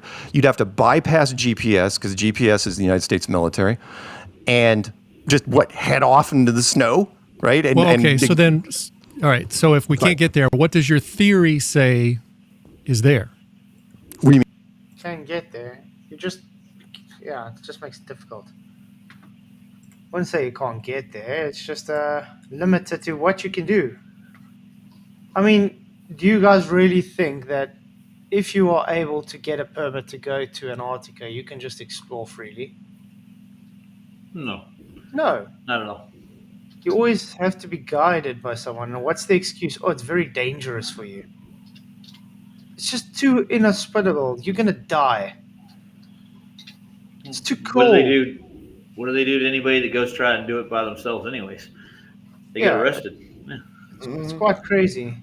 It's like you need to pay someone a lot of money to get permits to go to a place that's no one's country. Yeah, ain't that stupid? Huh? No one's land you have to pay thousands of dollars for to get a permit to go to, but no one owns it. It's international, right? I find that really odd. Yeah. Where does that money go to then? Yeah, who gets that? Think about The it. UN. The UN gets it. The UN. The undefeated Nazism. You remember that in Idiocracy? You found out that the Yeah. time machine was Oh, just man. a ride. It's real. It's always broke though because some smart guy made it. Well, they also said he was stupid because he actually believed there was a time machine too. He's Yeah. like, you're stupid. That was a good movie. It's a documentary. It is actually, and it's playing out quite good today. Yeah, man. It's like a mixture of Idiocracy and what's the other video? 1984. There's a few. Not like white. Brave New World. I mean, there's like a Venn diagram of all of this. It's like, That's so true. But Terry made a good president, though. I got to tell you. Oh yeah. oh god, yeah. Was it Dwayne Alessandro Mountain Dew Camacho? Wasn't that his name? Yep. It was. Now we just Yeah, gotta you remember that. wait for the next president to announce all Mountain Dew on using for crops. Water's gonna be too expensive, so you use Mountain Dew. Yeah, we're gonna start With electrolytes. Coca-Cola. Start using Monster Energy drink. It's got what plants crave. Coca-Cola is very corrosive, right? Drink all you want. You know, Coca-Cola company has used Coca-Cola for its entire existence, damn near, to clean the engines of their trucks. Mm-hmm. That ought to tell you something, man. I've never liked it. I've never liked cola. Engine cleanup. I used to use Coca-Cola to clean Windows. grease and oil and stuff off of bolts overnight. Mm-hmm. It's good on batteries when they're corrosive. Say a 16-ounce steak will dissolve in 2 days in it. Crazy. Wow. You go let that sit in your gut. Okay. Coke is good for People you. that do. Then we'll make it even better. The outer marker? This fake Yeah, sugar. once you- Yeah. Make it even. Oh yeah. Put that fake sugar. Tons of in sugar they got in there. Dude, if you know anybody that drinks Diet Coke, they are always drinking Diet Coke. Like, Yeah, always. but I mean, they don't get how bad aspartame is for you. Yeah. I mean, I knew this woman that she carried a couple cans of it around in her purse in case she wasn't around where there was some at. Wow. No, it's Yeah. crazy because I get a lot of people. It's like, oh no, I'm healthy. I drink Diet Coke. I'm like, do you know what that aspartame is? I know, yeah. You're a druggie, man. Mhm. And it is almost the same ingredients in rat poison. Yeah. Yeah. Go ahead. Keep on going. Yeah. Oh, well, what's just it. beyond I mean, that? If there is an edge, then eventually you'd run into some sort of barrier that, I mean, dealer's choice on exactly what the barrier is made of. You know, is it a heavy That's element? the dome. Is that Yeah, the dome? dome. Right, exactly. The thing that creates the air pressure that we're in now. I mean, electromagnetic, force field, heavy water, Okay, so heavy for your element. theory to work, there is something there holding everything in. Yes. This is what we call the dome. And, Right. and not everybody in our community even believes that. It's like a 70-30 split. But that's because there's a percentage of people in our community that they just don't like the whole idea of being enclosed. And it's like, yeah, if you don't do that, though, you're going to have to deal with the whole vacuum thing, unless you say there's. You see what I'm saying? It still sounds like he's trying to sort of make us sound like we're still in space, though. Yeah, I don't like that either because then that's the people that are new. They go and they look and they Google it, and of course that's what Google's going to show you is that ridiculous image of like a saucer in space with water falling off the edge or whatever. It's the dumbest shit in the world. You got to steer them away from that. I always like, and initially that question, that they ask, well, so you believe the Earth is flat? Why do you believe it's flat? And I'd have to return that question by saying, well, why do you think it's a globe? That's the whole thing. I don't think it's flat. I observe it that way. What makes you think it's a globe? Put the burden right back on them. Yeah. Well, yeah, that's the whole thing. You had to But be that told is- that. But that is the thing, though. That is their whole spiel. We saw it like last night with Andrew as well. They push their burden onto us, and this has been an ongoing thing always. When they want us to go and replace their burden. They claim this curve. They claim gravity is a force. They claim you don't need gas pressure, containment for gas pressure. They claim Earth is rotating. When we pointed out to them that's not what we observe, they want us to prove that it's not what we observe. And then when we say, okay, here's an observation, no, now you're just making assumptions. It's like, this is what happens, right? Yeah. That Yeah. kind of, yeah. I got a question though. Did Mark ever like deal cards in Vegas or something? Because you notice he said it's dealer's choice right when he came in. Dealer's choice for the dome. It could be anything. Pick one. Pick another. That was kind of shady. yeah. Don't make no claims. Yeah, just keep them on the claim because it's their burden. Simple. There's no vacuum out there, but most of us believe in a dome. Because we can't get there to the edge. Right. You can't prove it. It can't be disproven, but it can't be proven. So that's just kind of, you have to take that on faith. Yep. Okay. Yep. Okay. How are they able to keep all these details a secret?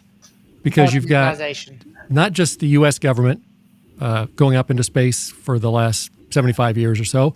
Yeah. You've got other world governments going up into space. You've got Elon Musk and the bald guy where I go shopping online going up into space. Right. Captain Kirk, William Shatner's been up there. How are they lying? When they go up there, surely they see the curvature. They know that they're going up. So how are they keeping it a secret? Yeah, how are they keeping the secret? Yeah, guys? they're lying. That's why. Uh-huh. They're straight up lying. So when you ask that question, are these people lying? Yes. Yes, they are. There it is. Well, nobody's come up to us to say they're not, or they do. They don't take it to court or anything. They don't try to defend their lie. Nobody's ever put them to it either.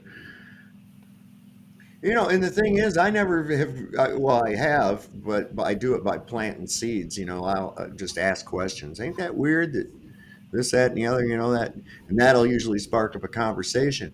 But the thing is what I found is I don't go off to other people to convince them that the Earth is not a globe. I get more people coming to me trying to convince me that it is a globe. That's what I find. And I'm like, well, no, and that's where the conversation starts.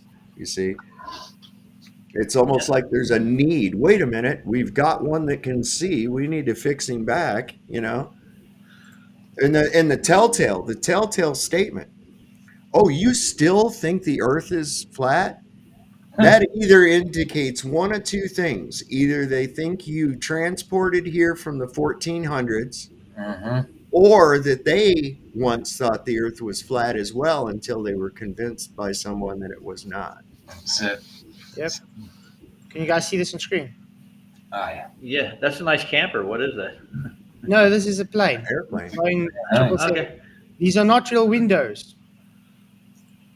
They're not. Nope. It looks real to me. So there's a monitor, Virtual right? windows. It's virtual. Nice. Oh, wow. Okay. They project exterior views using cameras. So in other words, they're televisions, guys. They're TVs. Wow. Now I see it. Now look at it. Yeah, because you missed the lines there. They're not going exactly where they should. Okay. No, So but I want to say something. Why would they need to do that if it's only projected what's outside? Yeah, but my point I'm trying to make though is,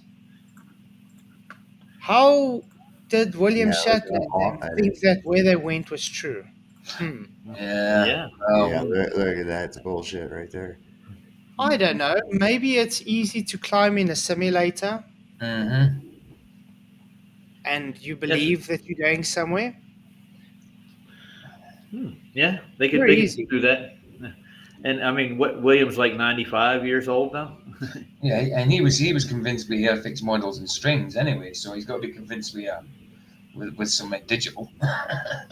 No, but he was sharp upstairs. He's a writer. Yeah, of He did a course. lot of. Yeah. But I mean, it's easy to fake it. So when he asked, like, who you get these people that say, "Oh, we've been to space," yeah, it's called taking the gullible people and just scamming them. Yeah, reaffirming their belief for them. Simple. Yeah. It gives them hope that life down here could be the same life up there. I don't know. We can go to another one and then screw it up. Yeah. Mm-hmm. Yeah. I mean, it's not difficult to understand. You can pull a wool over people's eyes. I mean, if someone's paying, thousands of dollars to go to quote unquote space, but you can't get it to really go, and they're going to pay you good money, you're going to make up some kind of deal to make it seem like they're going there. Why do you think Elon Musk is also pushing all this Neuralink nonsense? Later on, it's just going to be easier just to plug you into the system and you believe you've gone there. Well, in December of 1944, the Germans were losing. They were losing badly, and they concentrated all their effort on a final offensive, and resulted in a famous Battle of the Bulge. What's going on right now? Because as I predicted last year, we have hit that tipping point of globe versus flat.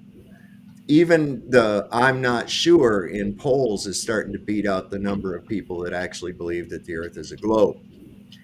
And what we're seeing in conjunction with that is there's been like more space launches, more attention put towards launching things up, Starlink, all this other nonsense than we've seen ever. Okay, since the 60s and early 70s. It seems like every other day there's a story about they're getting ready to go up. We got astronauts. They even created a drama of astronauts stranded up there because the Boeing Starliner failed, just like all these other Boeings are. Somebody pissed Boeing pissed somebody off. That's all I can think. I'm sure they did. But they're running their little drama. But there's really even this bullshit about, oh, we have a second moon temporarily. You won't be able to see it, but trust me, bro, it's there. And I'm like, what the fuck are these people doing? So this is what we're seeing as a final offensive, a push to try to once and for all, or a last-ditch effort to try to shut this down. But the reality is the truth vibration cannot be stopped. They can't stop this. Despite their best efforts, they cannot stop it. I saw yesterday they released some footage that they're building these little mini shuttles, a whole bunch of them, and they're going to launch them up with. You know what? They're going to launch them up with the Falcon, and they have a whole fleet of them. You know what? You know what I've been looking. It's interesting, guys. People like, they didn't have the technology in those days to do their virtual reality. Do you know that in 1968, a student called Bob Sprell, he created the first virtual reality HMD? 1968. Isn't that a weird time to create virtual reality technology? Yeah, that's right. About the moon thing. Yeah.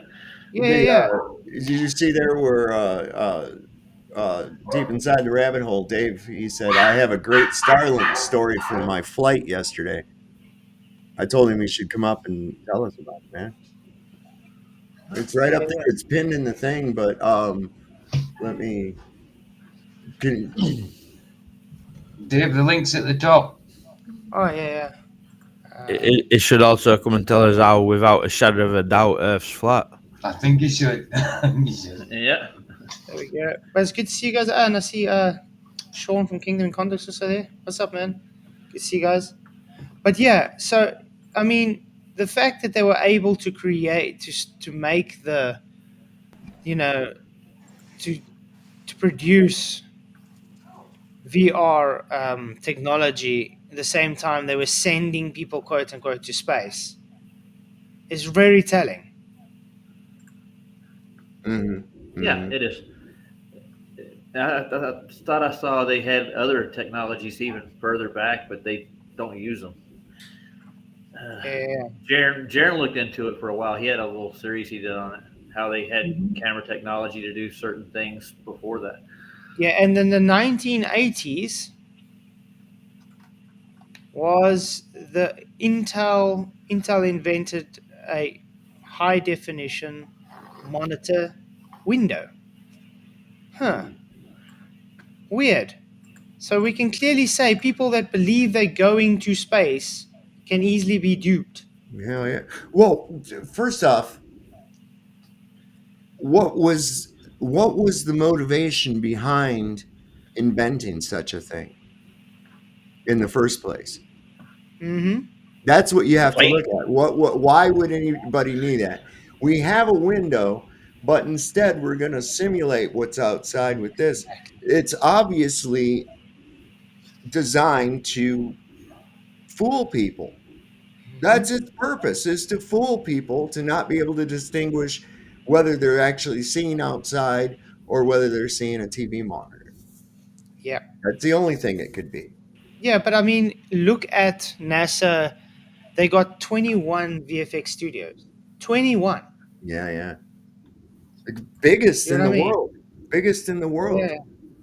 Hey, Hey, Now we Dave, got- what's up, man? Dave, How you doing, Dave? What's up? You guys hear me okay? I don't have my mic. Yeah. What's up, man? you're good. Fine, good to see you. All right, so I would love it if there was like a Glober here, but you guys be the Globers. They just scared of us. You guys could be the Globers and answer me this. So I took a flight. I was flying I just flying yesterday, and the entire flight I had internet service, free internet service, JetBlue, no problem. I'm uploading videos, streaming videos, listening to live streams. Everything's working beautifully. And if I put my phone down for a minute or whatever, and then I pick it up again, I get a little pop-up message that says, let your friends know that you're connected through satellite. Enjoy service through Starlink satellite. So they want me to believe that I've got my airplane mode on. I'm connected to the airplane's Wi-Fi. They pick up my signal. They send it to a minimum of 350 miles up to a Starlink satellite. That's if it's directly above me. If it's farther off center, it's going to be 400, 500 miles. It sends my signal there. That tin can that's experiencing swings in temperature of 500 degrees and its little battery and solar panel work fine. And then it sends the signal back down to a tower below me, because that's the official story. So it goes 350 miles up, then it goes 355 miles down to the tower. Why didn't the plane just send the signal to the tower? Right. That's what I've said. That's what I've said. Like about these people say, "Well, satellite TV," and I say, "All right, let's look at this. What's more cost effective? To send a signal up to 300 miles or better to some little magic floating garbage can, only to have it beam back down to a tower here on Earth, and then distribute it out to the customers? Or why not just send the signal to the tower in the first damn place?" I mean, what's the Glober answer to that? Because the airplane is saying without question that they're connecting to a satellite that's 350 miles up. Right. Why would it do that? Where does that, and sending a signal 350 miles uses some serious electricity, some wattage. And the airplane certainly has it. Now that satellite has the ability to do that. So it's picking up my stream that I'm listening to and sending it to me and back and forth. It makes no. I mean, what is the Glober excuse for that? All at the same time while the airplane is communicating to air traffic and shit down about 35,000 feet beneath it, right? Yeah, the thing that bothers me though is, I mean, look at a lot of people like Ironworks and thing. He uses Starlink and he has such bad reception. It's not even funny. Why? Why is he having this bad reception if it's supposed to be this great satellite, no interruption service. But It's got to travel through the ionosphere. Here's the problem. Here's the thing where people get confused. Starlink does work. The internet at the house I was at is a Starlink connection. But think about it. It's got an antenna on the roof. What's it connecting to? I mean, Right. I contend that it's connecting to airplanes because there's airplanes everywhere. They have the equipment. They have the power. They have they are able to transmit. They are literally just like flying cell towers that are everywhere, visible from all angles. And if you think about it, when the Ukraine war started, the first thing Elon Musk said is, "I'm turning off Starlink for everyone in Ukraine." Well, first, how do you do that? How do you do that? And the answer is, well, the reason he's turning it off is because there's no airplanes, because there's a no-fly zone over there. So, yeah, I was just going to suggest, like if they'd have had Starlink on when 9/11 happened, right? What would have happened? Because when they grounded all the aircraft. What would be their excuse why the Starlink was down? And you just answered my question right there with Ukraine. Yeah, no fly zone. So yeah, but I mean, have you ever looked at LoRaN before? Yeah, of course. I used to have LoRaN before GPS. Yeah, because that's what the military actually use. I mean, it's ground based. So yeah, it's very, very easy for them to be bouncing those signals with using the planes as receivers, like you said. I mean, if you think about it, the higher a cell tower, the better, the farther of a range that it has. So, cell towers are, 500 feet. That's a high one, whatever. But an airplane, 5 miles, what could be better than that? And if if you look at it, where is this stuff working? It works where there's airplanes. I don't think Starlink works in the middle of the Southern Ocean. Yeah, and that's just, I'm in the bush. I'm in the middle of the bush, and I can tell you a lot of the time we struggle with satellites. Yeah, I remember. I remember back in the 80s when I was younger, I used to work for a satellite company, and we installed them, and there were like 6 satellites that we had to work with. And they were aimed at the horizon. Sorry, I lost signal. Sorry, you were fine. This was the satellites. We still hear. Are you with Starlink? Are you, Rod? No, I'm not. I'm on Xfinity, whatever that is. Well, Ian works with Starlink, isn't he? And he's always got terrible connection, isn't he? Oh yeah, he does.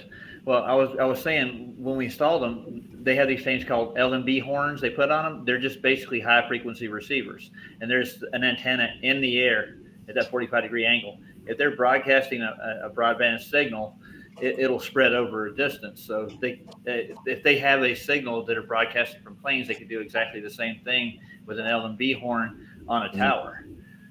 So they could bounce signals off planes easy. Yeah, well, I mean, if you also look at if you look into like Project Loon and things, and they got balloons that are able to stay in the air for months at a time, and like Sean just said, now they can have drones.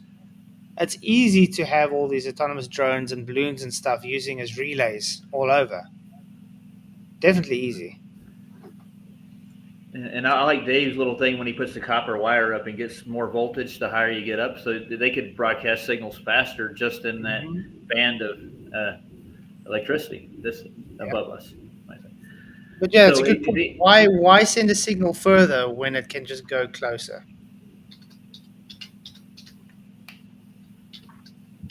That's a stupid thing to do, I think. They're trying to sell space, I think. What do you think, Dave? Yeah. But yeah, like I said, the ballers are too scared to come on here. In general. Usually. You get the brave ones now and then, but then they get triggered. I don't know if they're brave or just gluttons for punishment. They're sadists. But I have to say that the Globies are getting less and less. There's definitely a shift going on. So what's everybody's thoughts on the final experiment? Oh wow! Come on, trigger. Doesn't make a difference what they Well, observe. I mean, go ahead, Flatzoid. yeah, Dave. I think you'd agree with us. It's personal for Duffy. It's only for him. It's a PR stunt. It's literally a PR stunt. The guy knows it's not going to disprove a flat Earth. Of course, it's not. He's trying to push it as if it is, because he needs it for his PR advertisement. That's all. He's as full of shit as a Christmas goose, and there's something in it for him.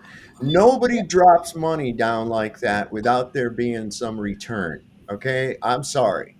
Yeah. And all these benevolent benefactors that want to pay for these people to go, and he already had people he knew had offered to do that and everything, but he waits until he gets a Nigerian email, from a prince in Nigeria type scam. Here's a financial guy, didn't bother vetting it, saying, well, do we have the money? Can we put it in escrow, this kind of thing, and then we'll set up a contest? No. He just runs out there and does it, right? And then wants to say, oh, look, I got scammed. Oh, bullshit. Bullshit. And now I think what it is now, he's not even going. So he's still in the same boat as he was before this, because he wanted to see for himself. Wait a minute, Duffy's not going? I guess that's what No, he's not. No, he's paying for Whitsett to take his place. Wait, no, that wasn't the deal. The deal was that he was going also. No. He said if Jaron will go, if Whitsett goes, and he said he'll give up his space for Whitsett if Jaron goes. Oh, I thought that had changed. I thought that he said he was going also. No, because it sounds like that's what he says. He said it will be Dave McKeegan so far with Whitsett and Jaron if it's going, and yeah, he will try and go, but it doesn't seem like he's going. And that puts him in the same boat as he was before this whole thing, right? So instead of spending that kind of money, I would have done like this, right? If it was me, I say, okay, well, there's these people down there, ALE, we really want to find out. Tell you what I'll do, man. I'll give you, employee guy at ALE, I'll pay you $10,000 and I'll give you the equipment to film me a 24-hour sun down there. Okay? Yeah, but why put up a live cam for a month? There you go. Well, and it's like now he's in the same boat. He was worried. His whole thing is because all he had was stories. He wanted to see for himself. Well, now he's still not seeing for himself. Yeah, but I mean, even that. Go ahead. I'm just going to read these two super chats out, then we'll quickly say that. So say Roper Overbearing, thank you for your $5 super chat. He says, have you folks heard about there being a patent for an artificial sun? Yes, it's been around a few years, and definitely something to be wary of, because they've obviously probably used it already. So yes. So let me throw in my 2 cents on that. The first thing is, is there? Do we see a 24-hour sun in Antarctica? I don't think so. I mean, they faked videos, all sorts of stuff. But let's just pretend that there is one, real or fake, and those guys can't discern any difference from the sun that we normally see here in the north, right? That does not change any of the physical measurements of the Earth. It says, the only thing it does is says, you flat earthers really do not understand the sky. That's all it does. Yeah.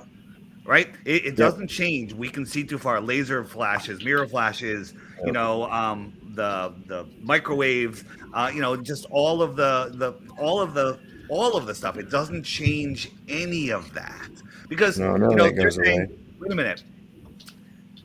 The sun, which is made of helium and hydrogen, which defy gravity on Earth, somehow so much of it was in space that it collapsed upon itself, created a giant ball that could hold on to Mercury and ignore our moon.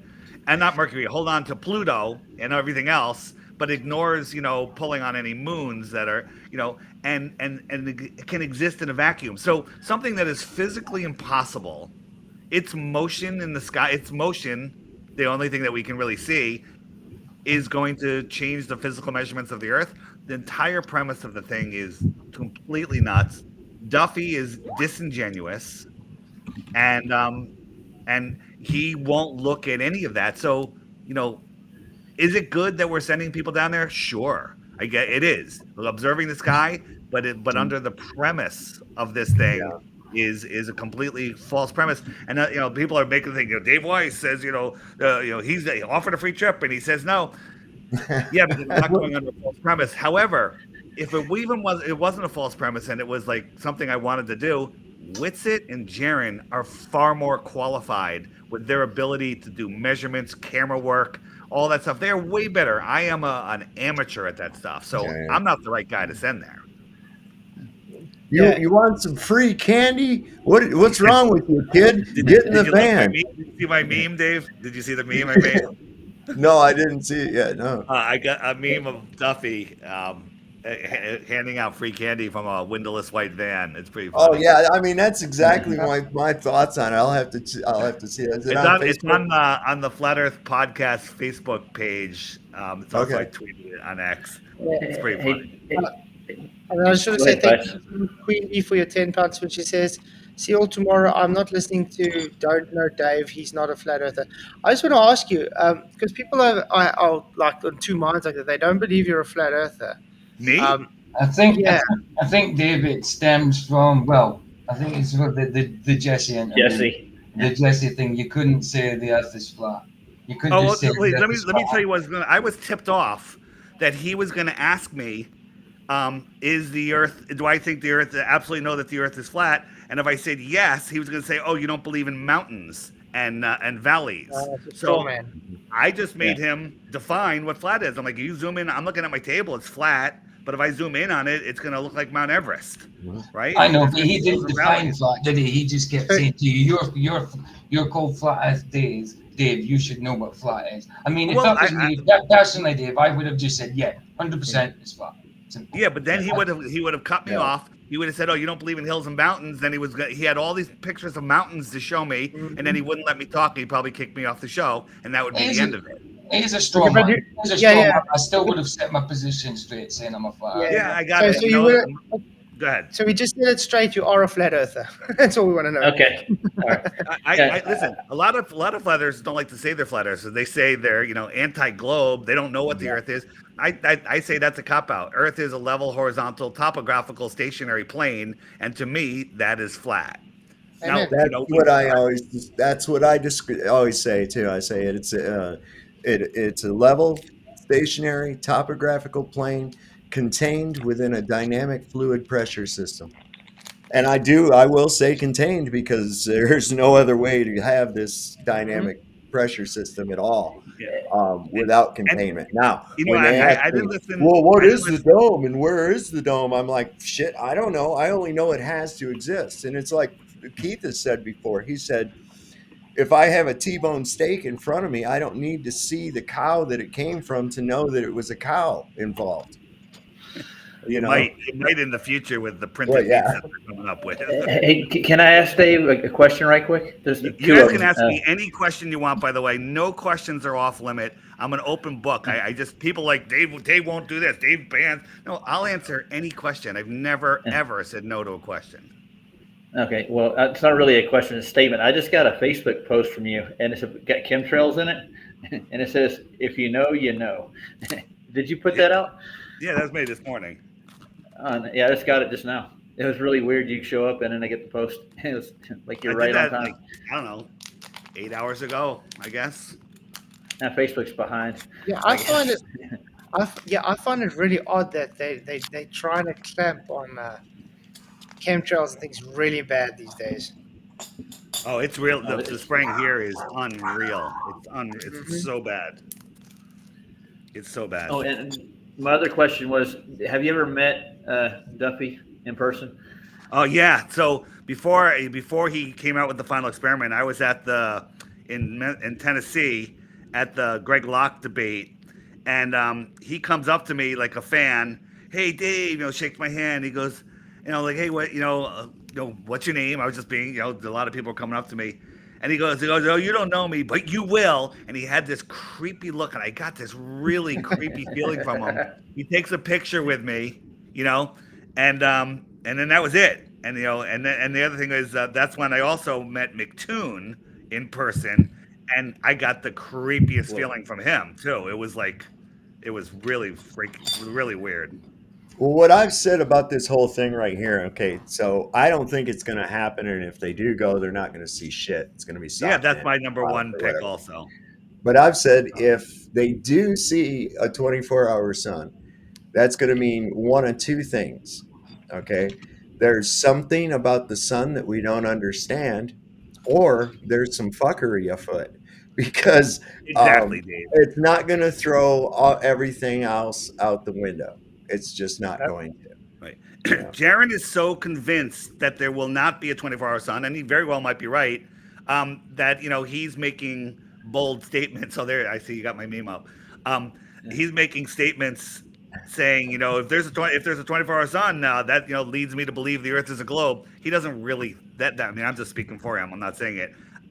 I don't think that's what he's really saying. He's just so confident that we won't see a 24-hour sun, and he very well could be right. But, you know, personally, I think that this experiment, I don't think it's just Will Duffy. I think he's being put up to this. I think that Will Duffy is actually 100%. broke and in a lot of trouble with the law. Yep. That's why I said it's a PR stunt. Mm-hmm. Yeah, And well, he's doing this using as this a as way. an investment. It's just like Bob the Science Guy came onto the scene and his felony charges were dropped, and then he shows up instantly on the anti-flat Earth scene. I think it's a very similar case. All of them are like that, though. Have you not realized that they're all like linked to some weird, dodgy stuff? And Yeah. I've also noticed Duffy keeps saying stuff about you and about other people, saying that we're not being honest and all this stuff, and we're twisting stuff around. Yeah. Well, I got to go to his church, Dave, and he's not very rich at all, man. He's got a big family too. Yeah, but he owes money. Remember, he owes so much people money, though. That's why. Yeah. Well, he paid a $250,000 in fines already. He has another $500,000 in fines that were charged against him in June. And when the one time he addressed it, he goes, "Oh, that's just a ambulance chasing lawyer, you know, going after, you know, there's a bad investment." Okay. Well, even if that's true, you're going to have to pay it if you lose. Why are you focusing everything on this thing and not working with your lawyer so you don't go to jail? That's why I said I think this is an investment to him. It's a PR stunt. I mean, think about it. He's built himself up a name now with the global community, and he's been seeing if he builds up a kind of name and he's got an investment to it, he's going to get a passive income out of this. Oh, think about this. Let's say they go down there and there's clouds and there is some trickery going on and there is some optics in the sky, and Jaron and Austin go, "Nope, that is definitely, it doesn't prove anything," and they walk away as it doesn't prove anything. The Globers will come back and go, "Yeah, we went to Antarctica. We saw the 24-hour sun. These flat earthers thought it was going to be blue sky, but, you know, it's Antarctica. I've never seen a blue sky day at this base from every video I've ever seen." And then Duffy will go on a world speaking tour and get paid to speak at places, and that's his payoff for this. But Plus, also, not going to jail for his crimes. Yeah, but also remember, like I said about this, he's going to get a lot of investors that's going to just help him pay his money laundering stuff. Hold on, I think I know what he's going to do. He's going to pretend he's going to go on that airplane, and then it's going to go down, and then he's going to claim that he's gone when he's not. Just disappear. He's going to fake his disappearance. You got to just remember that the globe lie is more important to the elite than even we realize. That, you know, because the globe lie is how they control the entire world. If the entire world listens to this show and goes, "Oh my God, these flat earthers are for real," the entire power structure just dissolves. It's gone. And they can't have that. So one thing we can know for sure in Antarctica is they're not going to let them see a setting sun. Whether it's canceled, whether it's cloudy, whether they try fakery, I don't know which one. But they will not let them see a setting sun. Mm-mm. Yeah. So, Dave, can you bring back the Global News Network for me? There was there was a question KIC earlier for us.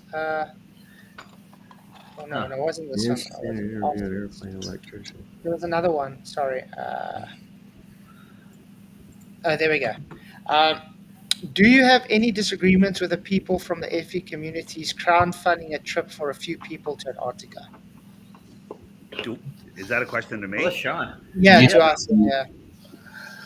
I think the more people that go, the better. But I also think if they have something planned, the more flat earthers go, the better, because they'll be like, all these flat earthers went there, they saw the sun, and they're denying it, you know?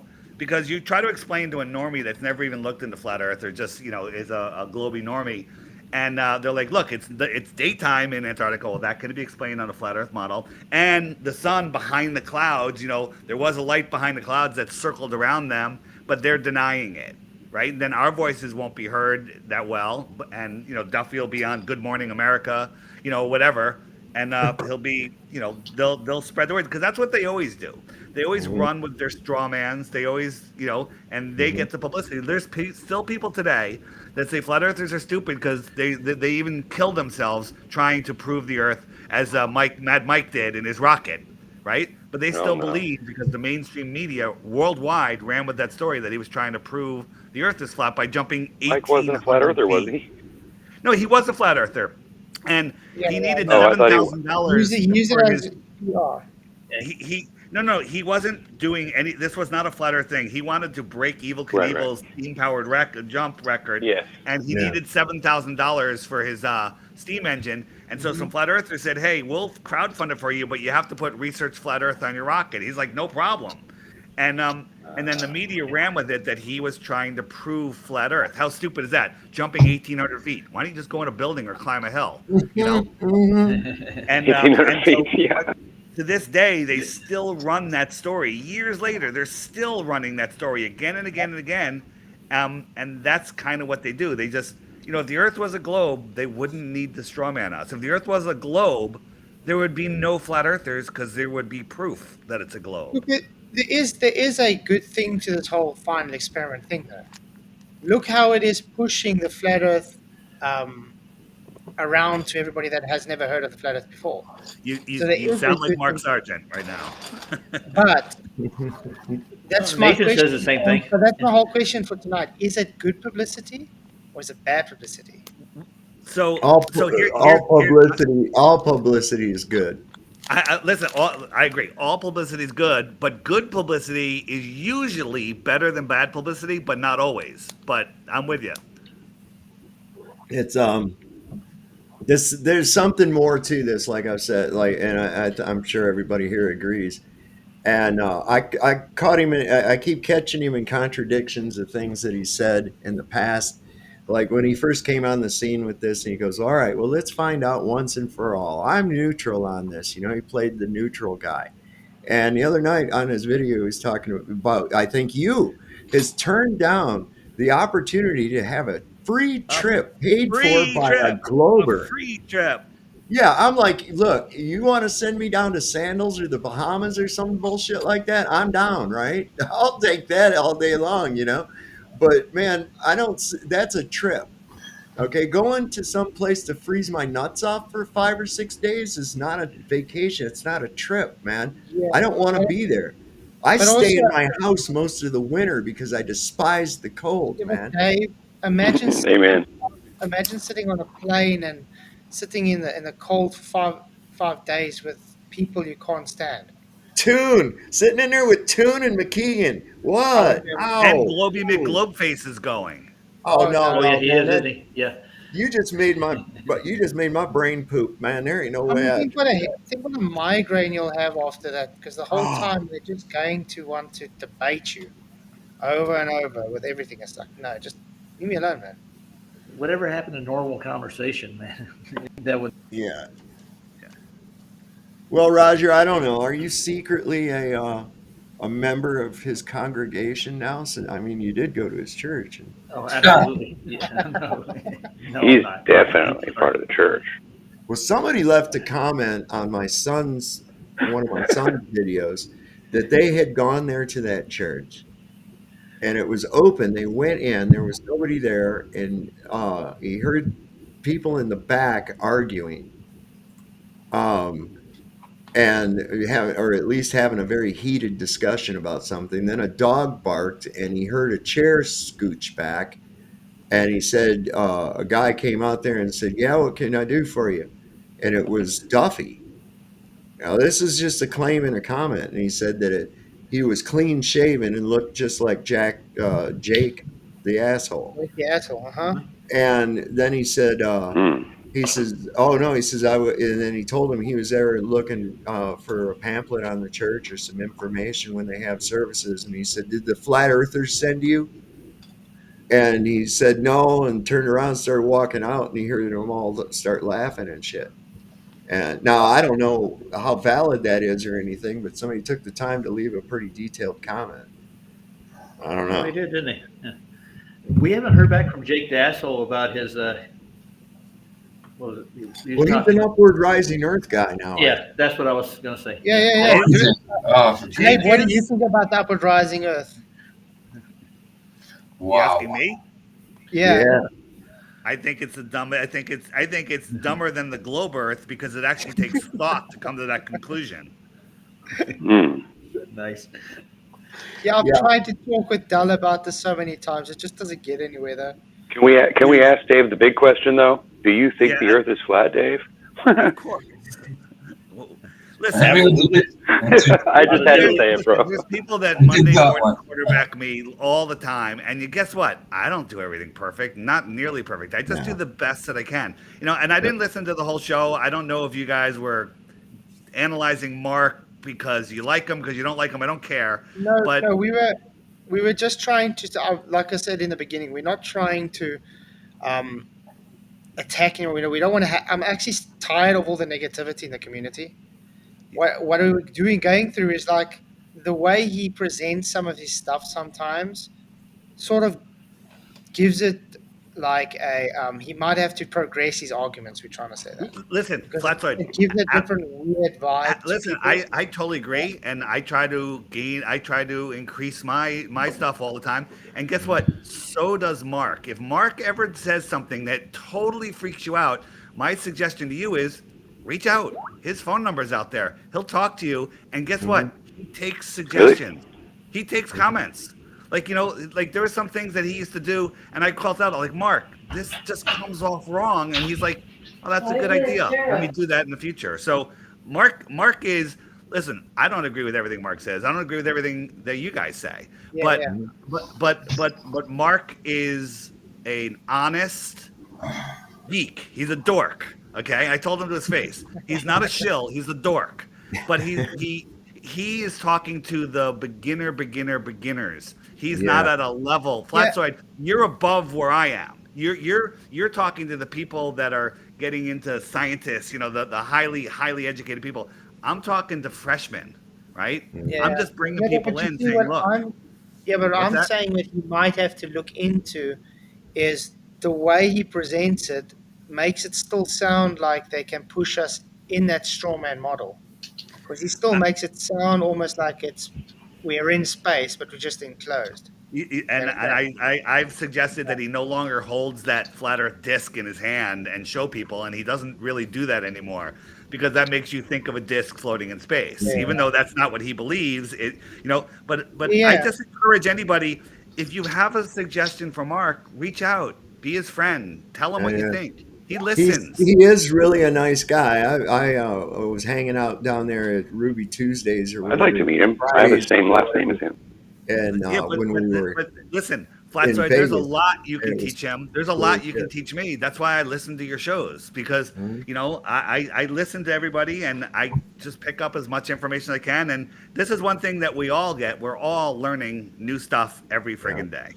Mm-hmm. But like I say, we have to start working together as a community. Yes. Because I have been seeing Yes, we do. Even I've been kind of negative and stuff, pushing away, and I want to try to change that. Because even though we don't agree with each other, I don't think we should be kind of pushing away from each other. Because I think that's exactly what the anti-flat earthers want. Yeah. I got to hand it to Mark, though, at the beginning. Exactly. When somebody hitting the scene with this, I saw it as an attack to an obfuscation away, like controlled opposition when they started with this upward rising Earth thing.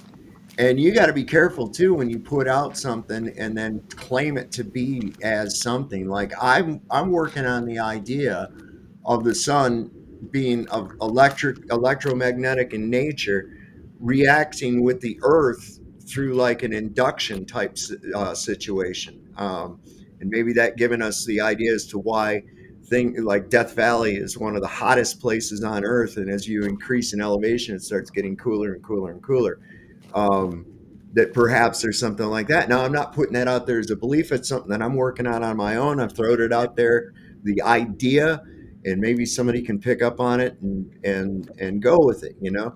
But when Hey, you guys, say, well, I think that we're going to replace gravity with an upward rising Earth, and I'm like, no, you don't need to. All you did was rebrand the equivalency theory. Stop. Right. Hey, Einstein. guys, I basically. got to roll. Thanks for having me up. Any thank any you, final man. questions? Yeah, just not that I keep can it think up, of. man. Just No, I appreciate you coming in and talking to us, bro. That's awesome. I'm glad Yeah, to hear right your on, voice, and I'm glad to, that we can talk about it and stuff like that. It's great. yeah. Yeah. Have you checked out my documentary yet? What documentary? I released it like 10 days ago. Ah, Well, can you email it to me? Send it to. Oh, there it is, right there. I'll get it. Yeah. Thanks. I will check it out, and I hope I am already assuming that it's going to be very good. Yeah, it's about oh, it is good. I think it's very good. I will feature it on the app. How's that? Are you cool with Oh, that? awesome, man. Yeah, perfect, awesome. That'd be Of cool. course it's good. It's got me in it. I mean, Oh, wait, hold on. I have to restate it. Let me watch it first. Who doesn't like a Dave anyway? Before I agree to feature it on the app. If I feature it on Dave's the an app, excellent unicorn. it'll be no, you won't have to put a not safe for work sticker on it. Don't worry. It's cool. it'll be on Friday the 11th. Oh, no, Awesome. it'll be after that. I'm sorry about that. It'll be around the 15th. Awesome. All right, guys. Thanks, man. Shot, man. See you. Thanks for coming See you. in. Bye. Good night. Thanks, Dave. Bye, Dave. Yep. Bye, guys.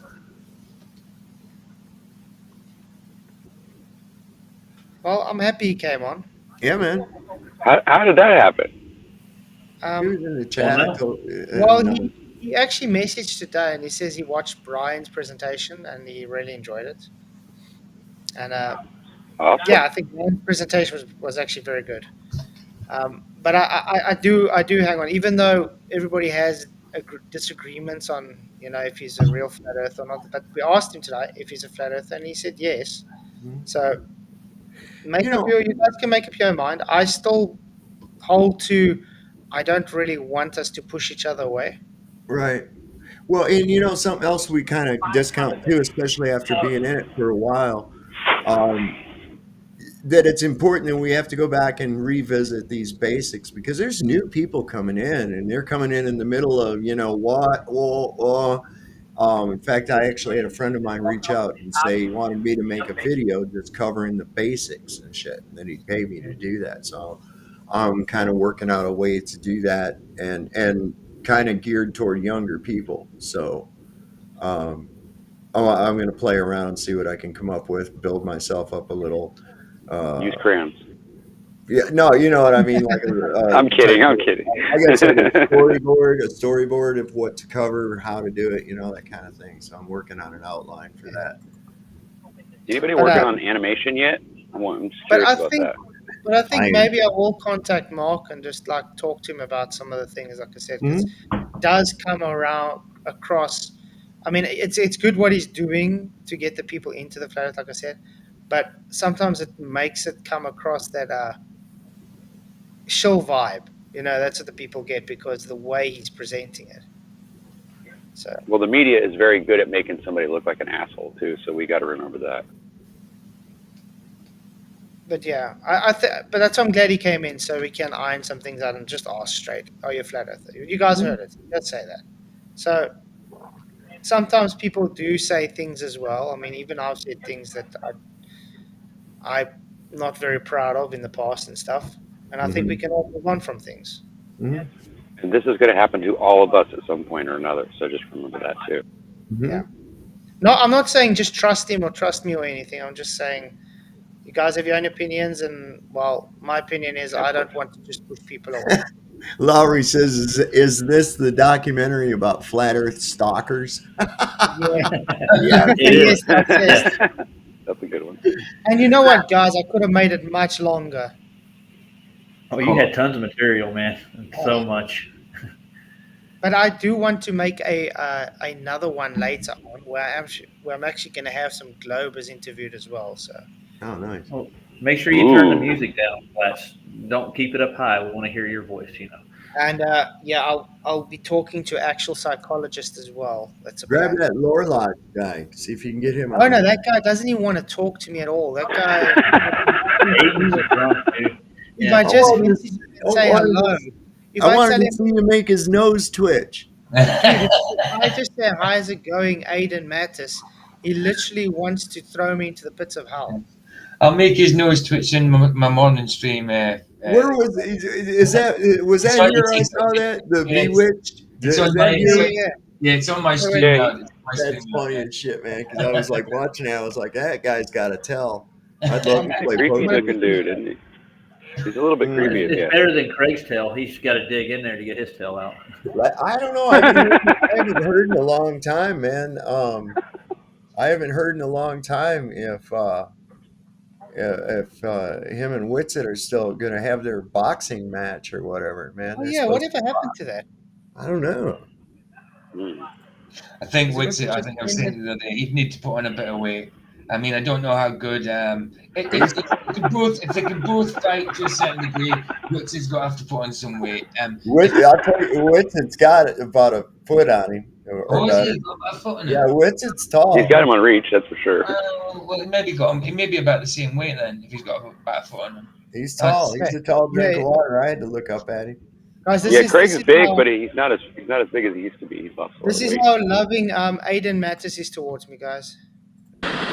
They're off. Listen, Flatzoid perspective, you're a fucking idiot. You are probably one of the dumbest, most narcissistic, arrogant jackasses I've ever had the displeasure of having to view. Your content makes Mind Unveiled looks revelatory. Oh my god! Oh, I hope you don't reproduce. Because if you did, it would be a tragedy for the entire human race. If your genes were to continue into the eternal seed of humanity, it would be a net negative not just for us, but probably for any other races of existence that might be out there in the stars, including God's angels. Was that a racist You are comment? possibly the worst thing to ever happen to modern discourse, and honestly, if I wasn't drinking, I think I'd shoot myself. Oh, who hurt you? Who hurt you? Here, let's give him some drugs, some real good ones. That there are so many bigots. They make a rubber room for that kind of behavior. They really do. And by the way, that just came just because I told him Aquinas was not an authority on the Bible. That's right. Some cleric in Rome is not an authority on the Bible, and you go off on people like that. That's crazy. Where do we get these people from, man? They're crawling all over the internet. This is what I find interesting. There's just like these unhinged people like that, man. In every city, in every town, there's a group of mentally ill people. Yeah, they closed up all the crazy houses, see? Yeah, they let them all out. Then said, oh, you have to be accepting. You have to accept that that guy thinks that he's a cat. Accept the crazy people. Yard, you know? Oh, that guy over there taking a dump in your grass, he identifies as a dog, you see? But it wasn't. You got to let him dump on your grass. Yeah. You got to call the Humane Society to deal with it, you see? I found it weird that I got David Weiss's Facebook post as soon as he came on the show. It was like they knew he was here. Well, in my town, the dog people and the police are the same place. That meme of Duffy in the van. Hey, here, take my candy. But like I said, when I was down there on Venice Beach that time, and it reminded me of that when he started like, why doesn't anybody want this free trip? The guy was giving away free tickets to go see Bill Maher. They have to fill the studio, right? So he's giving these tickets to go see the Bill Maher show, taped live, and nobody was taking them. And a little while later, when we came back by him, he was utterly frustrated. He's like, why don't you want these tickets? They're free, damn it. Bill Maher's an asshole. Yeah, and that's what I said. I said, nobody likes Bill Maher. That's why. Guys, Peaches has an awesome stream tomorrow. Make sure you guys get to that one. It's going to be a very good one. Thank you. Yeah. That's the. Are you doing the? Yeah, the second part. Bill Hicks. Months ago I did the boy. first Bill part. Hicks. Yeah, Completely forgot about it. And it's just as well I downloaded the video because he hasn't got a channel. He hasn't got a channel. Did Bill give hickeys? Mm. Bill gave hickeys. Yeah. Bill Hicks joined. Hey, Trinity 4 in the house. What's up, Dave? Haven't seen you in a long time. Hope you're doing well. Yeah, guys, do also subscribe to Trinity 4. He does a lot of street activism. Very, very good stuff. Right on. Yeah. Good show, guys. Oh, we had quite a long show. I'll send it to Maybe you we can get Mark on the messenger, show. Roger. I'm gonna message Mark. Maybe we can have a discussion with him there. Andrew Sandra, I've sent it to you in your messenger. Yeah, he's really a nice guy. He's approachable. You'll like him. Yeah, I think Mark went through a lot though. Right when all this flat Earth stuff with his mom and stuff, he had to take care of her and moved back home. Yeah, he's a trooper, dude. Yeah. I mean, he is just. I still want to meet people though. Hard to judge him if you can't meet him. That's why I say I met him. He is just genuinely a nice guy. You know. I take Dave. I'm glad to hear that. Yeah. Okay. And tomorrow, there's 4Jacks. Thanks for putting 24's channel. Guys, go and link to him. Like I said, he does a lot of street activism. Definitely well worth to go watch the awesome stuff he does. There's a lot of Daves. Have you realized that? Yes. Yes, tons of them. It's the council. We have a society. We have this. You know what's cool though? The Grand Society of Daves. Yeah. Unfortunately, you do share some things like Dave McKeegan though. Yeah. But, at least there's not a lot of Bobs. Oh my God! Yeah. You woke up triggered. What do you think about I'm just reading the chat. Larry, there is the link. There we go. But yeah, I think we had a good show. It was nice. Yeah, man. Yeah, you did see it, man. So it was good. Do you guys have anything to say before we close off? Just pray for those people in the hurricane path, man. They're again, their illustrious government has failed them massively, and now they're like arresting anybody who's going in and trying to help. FEMA's confiscating donated goods because they're not from FEMA. It's ridiculous. I've got an idea. Whoa. Barry, well, we got about 40 minutes in the first one. I think it's about near enough 3-hour stream that he did on it. So, but there's a lot of dead air because he pauses a lot, mind shock, doesn't he? So, probably have to forward through a bit of stuff, you know. So, we probably could still get it done. It's probably still a fair amount to get through, though. I just started it ages ago about it. Well, mind shock. Hopefully, he gets his channel back soon. Hopefully. Because I did get a message from YouTube self. I think it was this morning, where there has been issues on YouTube lately where people are getting their channels closed down or removed and stuff falsely. So there is something going on, and people getting views taken away, like me. So hopefully, Mind Shocked will be getting his channel back soon. So YouTube is on the case. So that's a good thing. Definitely. I really trust them too. That's straight and all. Yeah, you sounded very confident there. Yeah, that's it. That helped me. That helped. I had to muster that up. That helped instill confidence with me as well.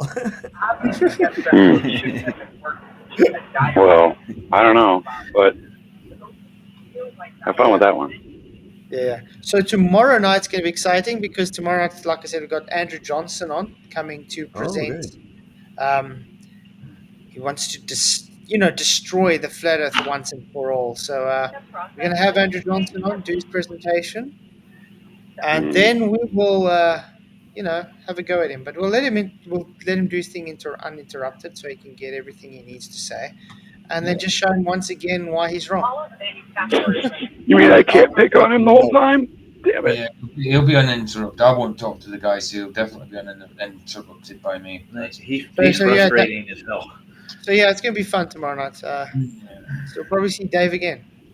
You see, I have to do this. I want to get Dave on again. You see. Yeah. Well, yeah, I'll be taking notes. Let him make his presentation. I'm gonna take notes. I've actually got I've got a special one for Dave. I've got let me get that video up quickly. This is just for you, man. This has got to be with what happened last night.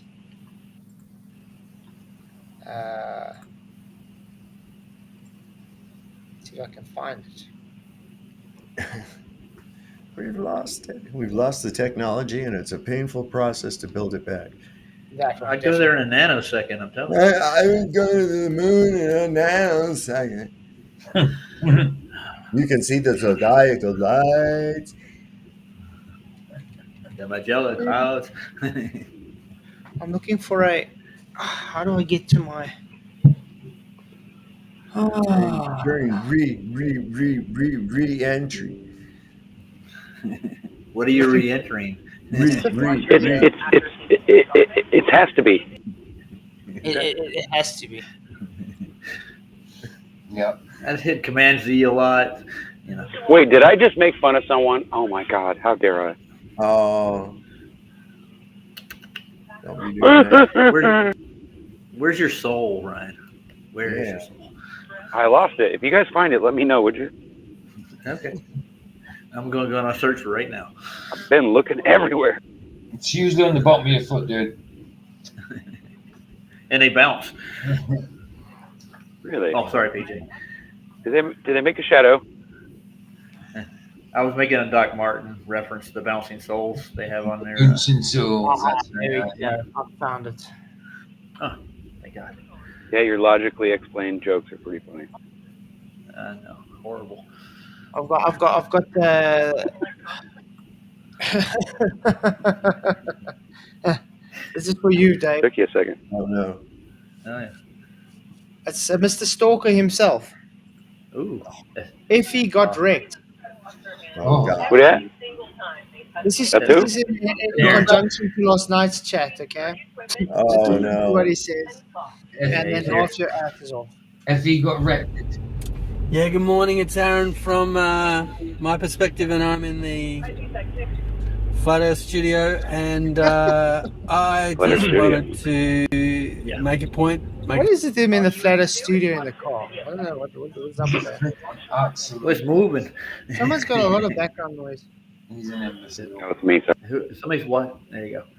Yeah. It was a cookie. Statement. Usually Just it's to you. say how Sometimes. incredibly well Andrew Johnson did this morning on Flatzoid's show. Absolutely destroyed them. Well, would have destroyed them if they let him talk, but they realized he was making too much sense, and so they. What's an absolute? Sorry, Bro. an absolute. I've got one word for that. I've got one word for that. Delusional. Right? Aaron, go and bail your heat. Simple as that. Go and bail your heat. But this is funny. Wait. They panicked, and Panic. they did. Sov couldn't shut up. I swear the guy Can't you see? beat his Can't you see that wife. we're so And he's Beat my wife. Yeah, Oh my God. exactly. Wow, Dave, you're such a nice guy. What an absolute. But you know why I'm happy to show this? Because this is what we get, people. This is what the ballers do. So, Sov, you're now a wife beater because Andrew wrecked you last night for some odd reason. Because you don't know. Well, you understand it's only legal to beat your wife on Sundays before 3 p.m. on the courthouse steps. No, I'm not shitting you. I'm not shitting you. That's a law. That's for real. Yeah. It's on the books in Stafford County. However, I don't believe it's observed. Yeah, people get in trouble for that shit all the time. But where does he get that from? Where is it? Yeah, Where exactly. Well, he has God. no argument, so he's got to attack Dave. Yeah, so I only beat my wife on Sundays, man. Come on. This is It's well exciting. within the law. Dogs. You beat your dogs as well, by the way. They invited some black guy on who just kept talking over everything. Shout out to Reg. And no, Reg just did what he did, telling him it's your burden. Who is this jackass? This is the guy on my documentary that is one of my stalker obsessed trolls who doesn't leave me alone. I told you I could have done a lot more on this guy. Oh my God.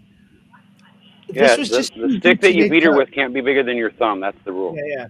But this was just too good to let go because, apparently, Sov, you're now a wife beater, a dog beater. Dog beater. The You black hear that? guy, Reg Joe. Is there anything in there about me, sir? Well, Come here, Moon Shadow. I'm going to beat the shit out of you. Come here. Yeah. Don't hit Taco. Come on. Come here, Taco. The insanity of these people. Everyone was just scrambling because they had no answers and they wouldn't. They tried to get back onto their old arguments that they think are clear winners when they're not. So yeah, Andrew, well done. You have put them in the place. They wouldn't even let you finish with 2 minutes.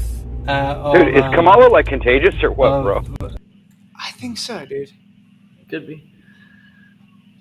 This is what happens when an NPC makes a video. Yeah, no kidding. This guy actually thinks what he's presenting is... I don't know. I can't get other words than delusional.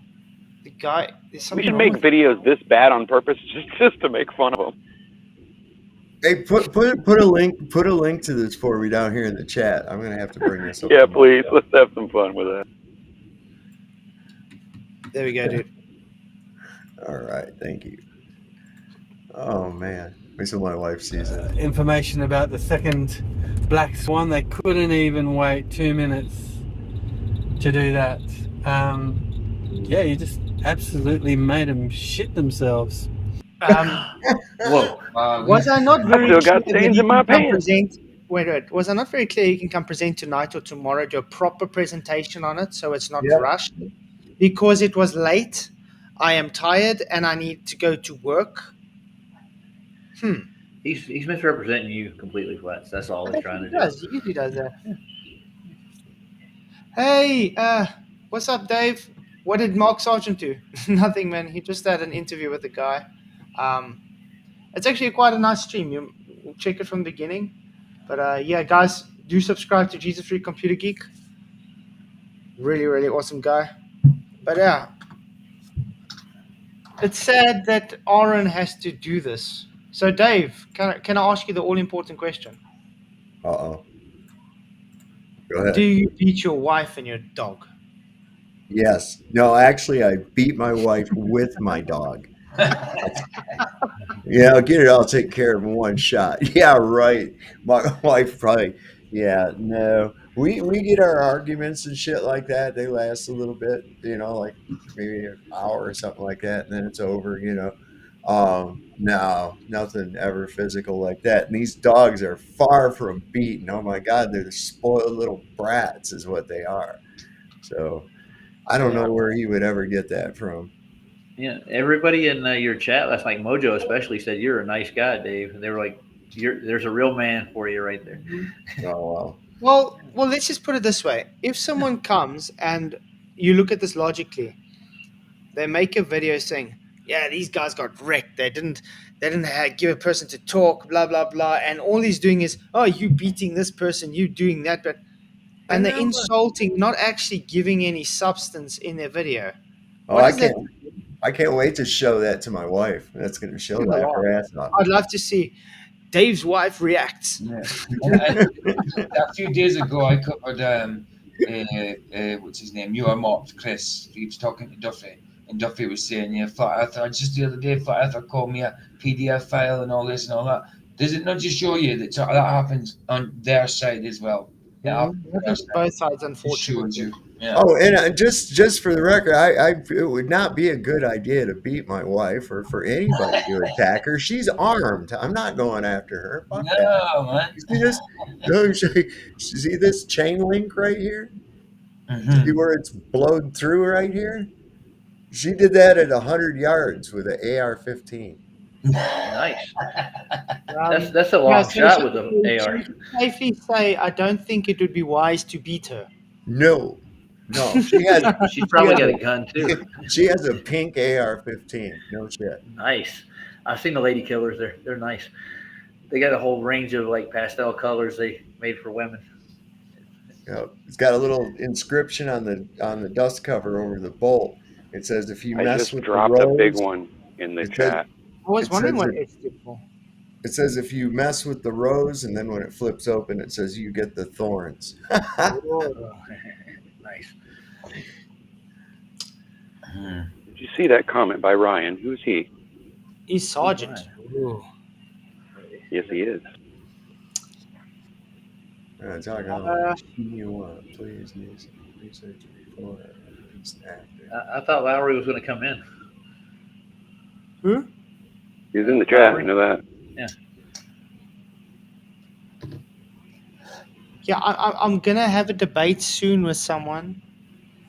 He did email me. We're just waiting for a date, which is gonna be quite cool. I think it can be nice and relaxing. Because he also said, yeah, he doesn't want to debate someone who's just gonna insult and stuff again. So I do like that. Oh. So we'll see how that goes because I have a tendency to piss globies off. A lot of them especially don't want to insult, but they end up doing. Yeah, and I don't go around calling people PDF files unless I have proof for it, and then they do something about it. Yeah, exactly. That's the worst thing you can call someone without proof. Yeah.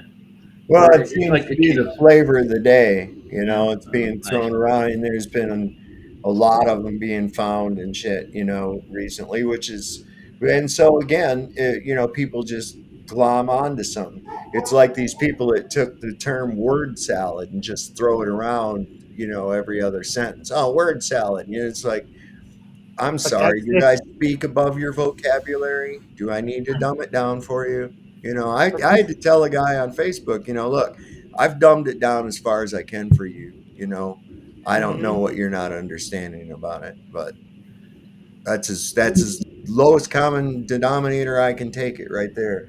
And that's the sad reality of it, though. We have to dumb things so down to them, and they still don't get it, and they're proud of it. Mm-hmm. Or take a part of something. Dave, did you use what?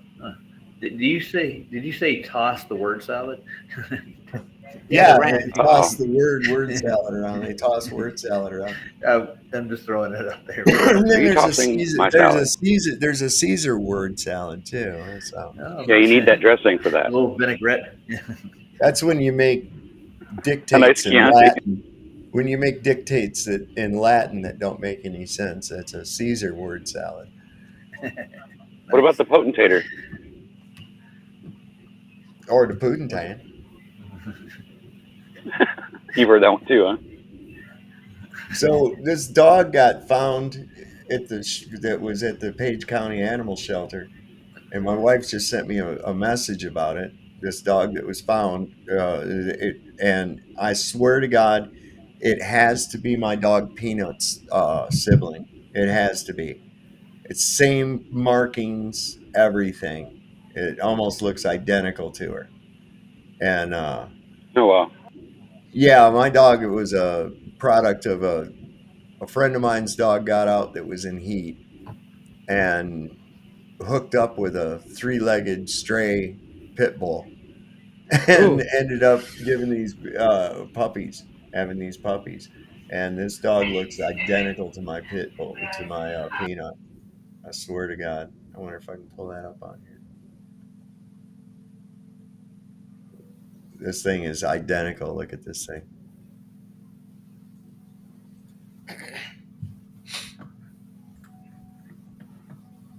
Oh, cute. Yeah, I swear that's identical to my peanut. Let's see if I got a picture of her someplace on here. I remember when I was younger, also we picked up a American pit bull, but she was 6 weeks old, and she caught a rabbit. She couldn't even walk, just wobbling around. It was quite funny. Oh yeah, hang on. Okay, yeah, I found it. Hang on, I got a whole directory. Let me just pick the right one. Medium icons. Oops, let me make that larger icons. There we go. So you see the one that's on the screen now, and then let me switch that over. Roger, what's your name and element again? You put asked up me to this mention one. the links because I need to invite you. Okay, I'll get it for you in a minute. Right. And there's my peanut. Oh, That's the same dog, man. That's the same dog. I see what you're saying. nice and beefy. There's her next to when she was a puppy next to another pit bull. That's when she was really little. How much dogs do you actually have? I have 5. I was gonna say he probably has more dogs than he does family. Oh, they are my family. But it's nice. You have a big ground for them to run around. Exactly. So that helps. Oh yeah, I got a nice big backyard. They run around out there and play. Sometimes they just go ahead and run around and play in the house too. You know, I'm kind of not wanting them to, but they don't care that I don't want them to. They just do it. They're animals. What are they? They don't think about what you think. They don't think at all. So yeah, she's a sweetheart too. Everybody loves her. When Mojo was here, she was like all over him, and jealous of his dog. Didn't want his dog to be on his lap. Man, was trying to push her away. Like, you know, hey, no, this is my guy. Sure. That's crazy. So yeah, that's got to be one of her brothers. It looks like sister. It's identical. Okay. Well, I guess we're going to end the show. Yeah. Does Jono make content? I need to get some sleep. All right then. So yeah. Dave, you don't have a show tonight, do you? No. I'm probably going to kick back and watch a movie with the wife. I've been watching this thing that's kind of interesting on.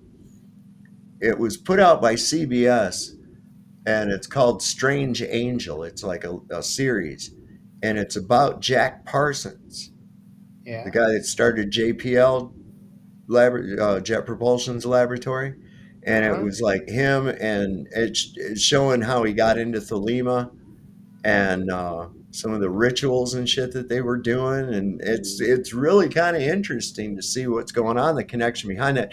One of the things that was funny, him and his buddy were putting the proposal to Cambridge, I think it was, or one of the colleges, and the professor of physics, they're trying to sell rocketry as a science. See, it wasn't a science. And he's trying to sell it, and the guy says, "Oh, well, what do you want to do with rockets?" And he's going to go into space. And the guy laughed, and he says, "Rockets won't work in space. There's no air to propel off of." Like that. And the first thing he brings up is conservation of energy law. And that's what Parsons brought back up, you know. And I was like, oh my God, this is hilarious.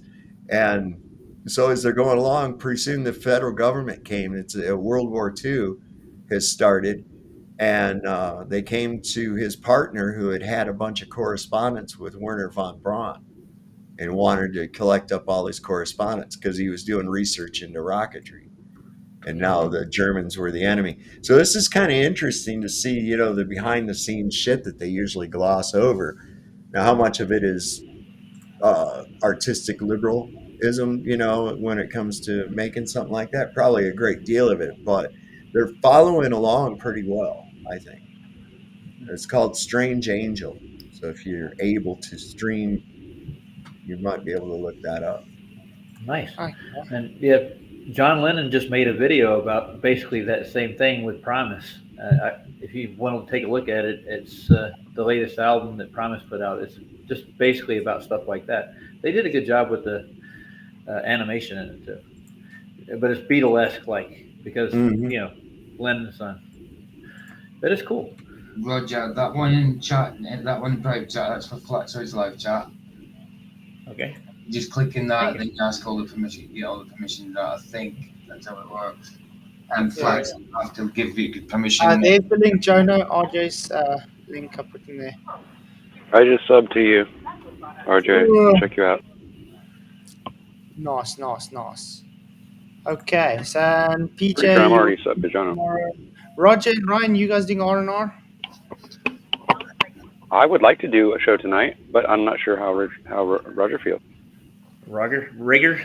Yeah, I feel fine. If you want to do a show, how about... Dave's not PJ, doing one. Might as well do one this evening. Yeah, I'm on at 9 a.m. GMT, so about couple hours after you usually start. Okay, well, we'll start earlier just so we don't bump into you. How about like 8 o'clock, 8:30 CMT time, Central Mountain? So whatever time that is for you guys.